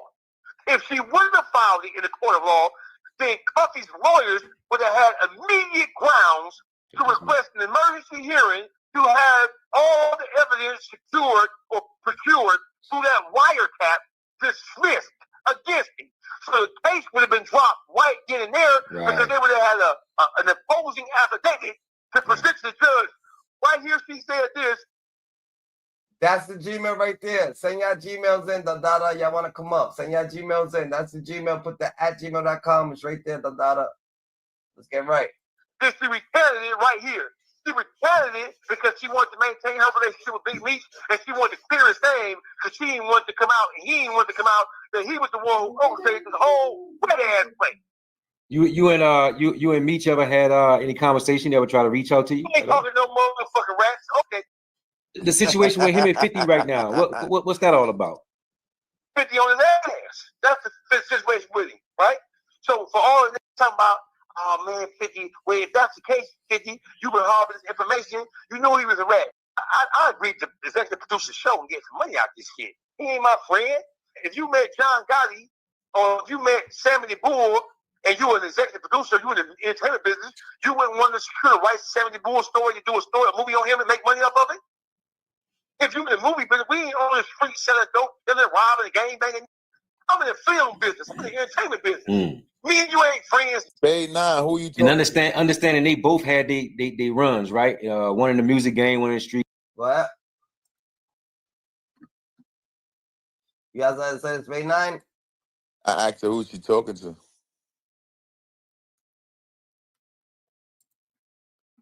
Game, both had very, very, very strong runs. If you had to say today, right now, who would you say is the most powerful? Bro, listen, 50 Cent is in the entertainment business, bro. Right? The entertainment business is not the streets, bro. He went around with the Jews and the white people, right? He went around with these major corporations. CS2 from the paperwork says it's a woman. That's true. Think about what Big Meech was. He wasn't never the smartest tool in the shed. He was never the smartest.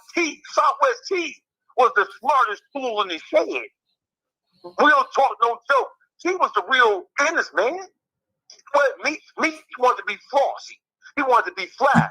He wanted to tell the whole world is mine. He went to Atlanta and turned a drug crew into an entertainment company and was running around this bitch with no cover, no shield, no nothing. The whole world knew what was going on. So when you ask me who more powerful, the motherfucker more powerful was the one with the bigger voice. The one with the bigger voice. That's who got the power. And just because 50 Cent decided to do the BMF story, from Big Meech's perspective, that don't mean that. Hey, Spade, now from my perspective of what I read, right, in the paperwork, from how it's going, it seems to say that CS2 is a woman. It doesn't clearly say that. I'm giving my perspective. I'm not saying that the paperwork is saying it. Facts. Y'all join up. Y'all join up. Chase your dreams. Chase your dreams. Just put up. Just put the Spade 9, I I don't know who you talking to about dates and times. I never said nothing about dates and times. I don't know who you. If you talking to somebody else, state that. Don't I ain't say nothing about dates and times because I'm not sitting in front of nothing to give you dates and times. But I could pull up whatever I need to pull up. I done did it all already. I done read the whole case. Both of them. And I still didn't find out when Meech met Tammy. Even from his own case until this shit is Cuffy is saying. I didn't find out when Meech met Tammy. I know when she told on the kid White. I don't know when it don't say when she met Demetrius Flannery.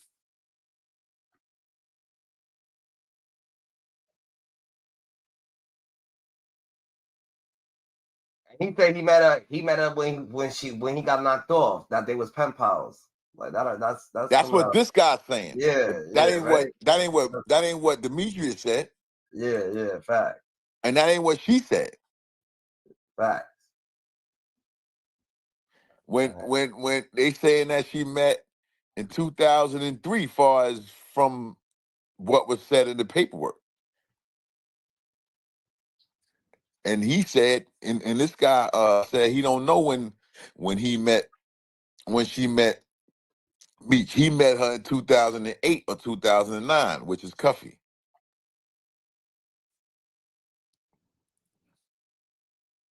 This is that dog face dude again that saying why Big Meech is a rat. Why he feels Big Meech is a rat. We're not saying Big Meech is not a rat. I'm saying they both a rat, if you ask me. That's different. That's different. That's a different statement right there. Yeah, I'm not saying that Meech ain't rat and Cuffy did rat. I'm saying this. I'm gonna say this. If what Cuffy is saying is true, that Meech introduced Tammy to him and that he met Tammy in 2008 or 2009 and they did a drug transaction or whatever the case may be, if Meech hooked them up and Meech called him on the phone for 3 times and the third time he got him and he said he would, if all that's true, then yeah, Meech did set the boy up. But we also got to find out what he did after they set him up. Facts. That's the point. Nobody not looking into that. Everybody on this Big Meech and Tammy shit.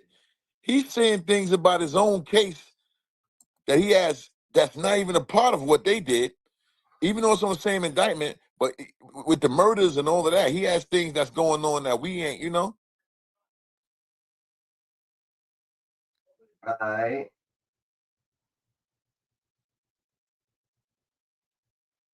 We got Mike Craig right here. So we're gonna send you the invite, Mike Craig. We're gonna send you the invite, Mike Craig, so you can Spade 9. I'm from Brooklyn, New York. I wouldn't know nothing about no Rico that came out in Detroit. I mean in St. Louis last year. I'm not from St. Louis.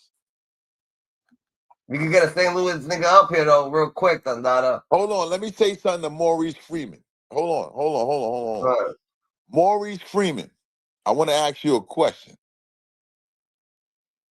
You really believe that the government dropped a murder for hire and another killing to a 924C and a 924J and gave him 17 years for that instead of him facing life and the death penalty? Think about what you're saying, man. The guys that committed the murders, they're in jail for murder. He's getting charged with the guns that was used for the murder. I'm a guy that fought a federal case. I find that hard to believe, man. I'm saying this to Maurice Freeman.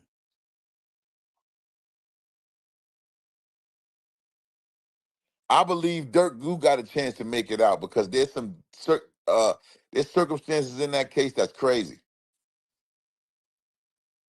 That's another topic, though. All right, Crab Mac, you got the invite, Dada. You got the invite, GG. Slide up up here, Dada. Slide up here. Things that the ghetto has ever produced. He's never been accused of being anything other than authentic. He's never been accused of being anything other than real. He's never been accused of anything other than being a straightforward, straight shooter. He's never been accused of doing no type of whole shit whatsoever. And most importantly, he's never been accused of telling a lie for the sake of trying to save face. My next guest is Dion Cuffy Gatlin. What's the word with you, brother? Dog face, how you doing, my nigga? It's a pleasure and it's an honor. I wish we could have met or made each other acquaintance under different circumstances, but we're gonna make the best out of what we got right here, brother. It's an honor to have the opportunity to talk to you, brother. And I don't want this to be a traditional interview in the sense where I'm just pitching questions to you, bro, and then you just asking questions. I wanted to have a more detailed, orientated conversation so that we can get at some truth. Because right now, Big Meech is on the run. I just found out that his lawyers filed a lawsuit, or they filed a precursor to a lawsuit against 50 Cent. And that's why 50 Cent took all of the posts that he made about Big Meech down, because they're trying to file a lawsuit on him. So that's what's going on right now. That's breaking news going on right now. Spade 9, they pled guilty. They didn't have nobody testify. Okay. All right. BMF pled Most guilty. of that, what I'm hearing is coming from Stars.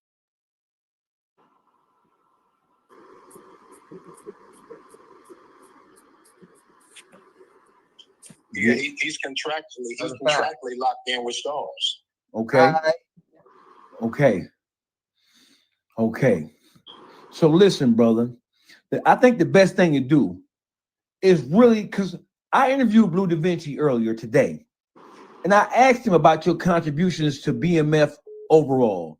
And he said that it is because there are rumors that Big Meech or Southwest T's first big payday in the game came from you or came from somebody who you were associated with. So I don't know how much of it you can talk about. I guess the case is in now. So I want you to answer as much as my questions as you possibly can. Anything you don't feel comfortable with, you can sidestep that motherfucker like you know you can. Martin, you're right. I want to know, how did you meet Big Meech, and under what circumstances did you meet Big Meech and T? I met Big Meech in the early 90s. He come to town with a friend of mine. Well, you guys want to say, GG?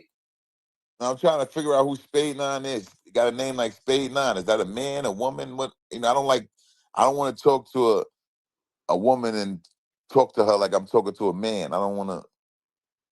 You good. They just viewers, the data. You good. You talk to them directly, the data firm. Talk to all them same. They were straight. An older gentleman, KT. We're about the same age, so we just hit it off, man. We hit it off. We started getting money together. We moved our families down to Atlanta in the early 90s. So this is nothing new. A nigga ain't have nothing. You know what I mean? So, really the niggas in the D was little boy in the nigga. Right. So, when I got the nigga to the loop, I'm telling nigga, come on down here, nigga. I'm gonna put you on 10. And that's exactly what I did. Right. Is it true that you actually showed him the value or how to properly move or maneuver in the game, and that you put his first $1 million cash in his hand. Is that true? That's very true. Like I said, nigga didn't have nothing. So like I said, I put his game on 10. I'm the first nigga to put $1 million in the nigga hand, and the nigga cried. And the nigga exact words were to me was the niggas been holding them back in the D. So that's a little known fact, because most people who are not from that era, they think that Big Meech left Detroit a millionaire already. They're under the impression that when he left because he had grew too big to be here. They don't understand that that's not what was happening. They don't understand that some of the bigger motherfuckers in Detroit were holding their nuts on Big Meech. So he migrated to the South because that was the best thing for him to do. No, Rick, the truth is, he was never that type of nigga in the D. His money didn't come out of the D. His bread. We just heard that. We just heard all that. We just heard all that.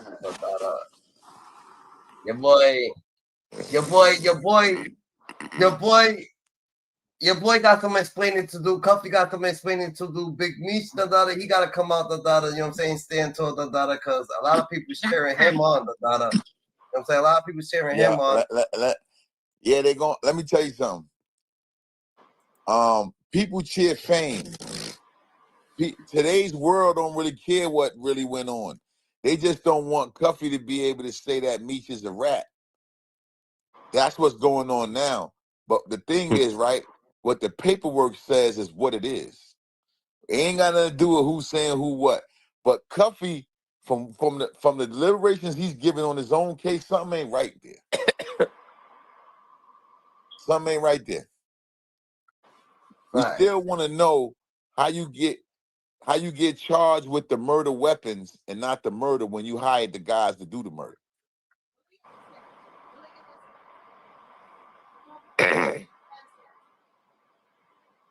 If he said that they was pen pals, that he was lying from the jump, that he keeps lying, who's making them noises? The data?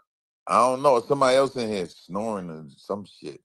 Hey, my bad, y'all, boy. Fucking allergies. Oh, somebody just listening down there. Man, I think it's tweaking. Yo, Spade 9 is acting like she's an attorney. She said, fuck what the guy said. Did you hear what I said? Yeah. That's a fact. You sure, You sure, big homie? I said, listen, man. I'm telling you the nigga bad news, homie. This is what I'm telling you, man. So they departed with me with these words with that, I got to holler at the homie, man. He got to explain this. My words for him was, nigga, how can you explain this shit, homie? They said 50 Cent getting sued by Big Meech. That's why he took all those posts down that he been making. But they did. Wack 100 came to Instagram, and he had said that he got a text message from somebody. But then again, man, you know how these dudes play it, man. But, I ain't going to show that clip or nothing because we don't want no type of issues. So what we're going to do, man, is we're going to let y'all hear what Cuffy had to say, man. Yes. So let's see what Cuffy had to say. But before we see what Cuffy had to say, I read and what Sean G read, I skipped over a lot of stuff. Sean G read that part. I just highlighted it on my part. That CI2 was a woman. Yes, they said that. They was in the car with the agent, some shit. I go read back on it and come back to you. But yes, he says CI2 was a woman. That's a fact. They give you the thing. Now we good, the data. We good, the data. We staying firm, the data. We good. Will Forster, what's good? Will Forster said, "Give bro some music next."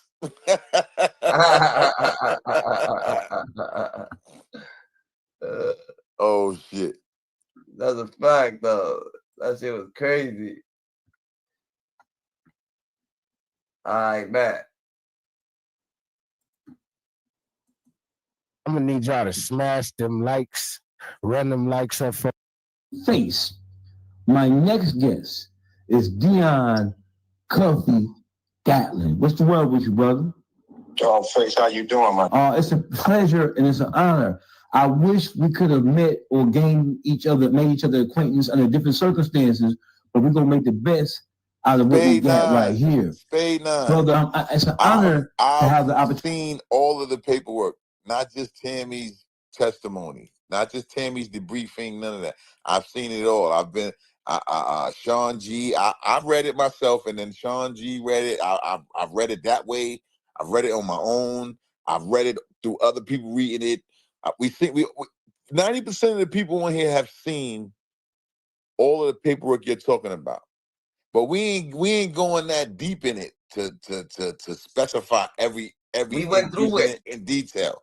We skimming over it by giving of what. See me, I've been in the federal system, so I don't got to read everything to know what's going on. I'm telling y'all this: Cuffy got some explaining to do. Meech could have done whatever he did, but we talking about the second half of your case. Where did them guys that committed them murders? We want to know, how did they break it down for you to a 924C and 924J and only charge you with the weapons that was being used for the murders? If you hired the guys to do the murders, that's what we want to know. We don't want to know all this other shit. Everybody keeps talking about Meech and this and that and that. See, the people making Meech look bad because they trying to get in your brain and say, for your brain to say he's not a rat. Everybody got their own opinion. You gotta read. Everybody from Detroit is trying to uplift Meech. I read through all the paperwork. Though, and we got all Meech's paperwork, and we got all the 848, and we got the situation. We got it all. Right. It's all and here. I want to say this: an 848 case, when you plead guilty, is not a mandatory life sentence. Don't ever let nobody tell you that. That's a fact. So it's 20 years to life. He got 30 years. That's a Fendi. Let me see. No, I did not read the FBI press release. I need that. The press release. Yeah, I didn't read the press release the press release is when they first get them. And they first lock you up.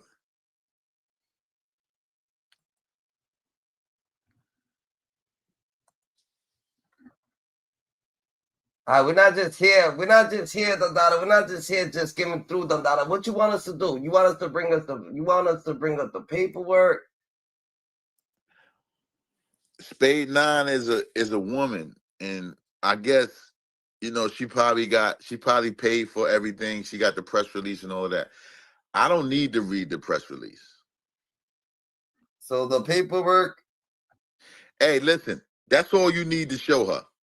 You showing her you got it. That's all you need to show her. She don't need to, you ain't got to go through all that reading it and all that shit. Unless you want to put it up there and we go through it and we give our deliberations like that. But you don't got to show her that you got it. Yeah. But I just want to let them know this ain't no goofy shit. We stand First on of all, business you over can't here. speak on this stuff if you ain't read it.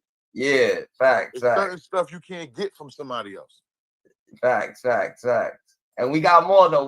And you want to see more? We got more though. We got more. You know what I'm saying? We got it all, because you gotta have it. And you gotta show it. And we telling you that it don't say his name like that, but if y'all want to put his name in there, we can see it. But you know what I'm saying? We got it. We got everything was called with. We got everything. We got the 848. We got, territory membership, allies, all that. You know what I'm saying? But that's not what we on right now. We already discussed all that. We on different. You know what I'm saying? We on something different right now. We discussed all that. And I don't want this to be a traditional interview in the sense where I'm just pitching questions to you, bro, and then you just asking questions. I wanted to have a more detailed orientated conversation so that we can get at some truth. Because right now, Big Meat.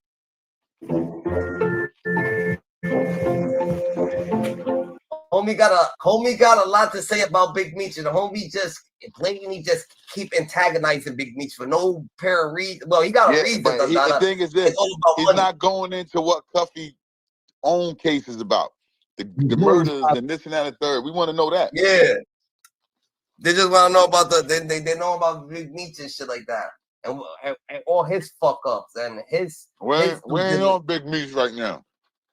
Facts. Lawsuit, or they filed a precursor to a lawsuit against 50 Cent, and that's why 50 Cent took all of the posts that he made about Big Meech down, because they're trying to file a lawsuit on him. So that's what's going on right now. That's breaking news going on right now. He's trying to stymie me and shut him up. Okay. All right. You know, most of that, what I'm hearing is coming from Stars. He's contractually locked in with Stars. Okay. So listen, brother. I think the best thing to do is really, because I interviewed Blue Da Vinci earlier today, and I asked him about your contributions to BMF overall. And he said that it is because there are rumors that Big Meech or Southwest T's first big payday in the game came from you, or came from somebody who you were associated with. So I don't know how much of it you can talk about. I guess the case is in now. So I want you to answer as much as my questions as you possibly can. Anything you don't feel comfortable with, you can sidestep that motherfucker like you know you can. But I want to know, how did you meet Big Meech, and under what circumstances did you meet Big Meech and T? I met Big Meech in the early 90s. He come to town with a friend of mine, an older gentleman, KT. We about the same age, so we just hit it off, man. We hit it off. We started getting money together, and we moved. We need to see the documentary, Dada. We need to see the documentary, Dada. Fuck all the gossip, fuck what got going on. Tell me whatever you say that you got, Dada. Either you gonna show it, Dada, or you just playing. You gonna play filthy, Dada. That's just what it is, Dada. Because you've been doing niggas dirty. So how can we actually take you to be automatically a winner, Dada? All you've been doing, Dada, is fucking everybody in BMF, Dada. Saying Right. man, up, Dada. You know what I'm saying? Doing mad different, doing mad different shit. How can we actually trust you? We don't know if we can trust you. Cuffy, Dada, we understand what you saying, Dada, but you saying that, yo, you got a family, that you got this, you don't want people talking crazy on your name and shit like that. You don't want people calling you hot. You don't want people calling you pop, whatever the case may be. But you're going to sit there and you're going to say just the same words you said that. You're going to sit there and say the same thing about me. So that Yo, Spade 9. Wait a minute, girl. 50 Cent, if 50 Cent can make money off of Tammy, her information and the documentary on everything she got to say and all that shit, he gonna do it. He's a regular pedestrian. He ain't no criminal no more. Like, people got their mind fucked up. 50 Cent is a law-abiding citizen. All he wants is some money.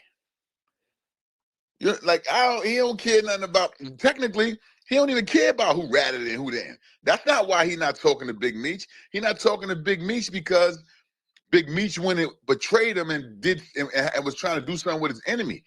50 don't care nothing about no motherfucking who's snitching and who ain't snitching. He's a law-abiding citizen from New York, where I'm from. I mean, let me tell you this.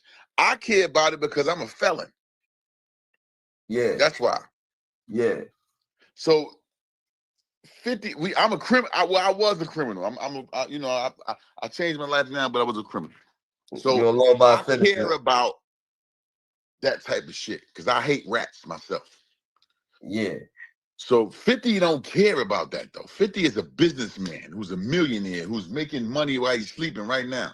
He could care less about Meech telling and this one telling.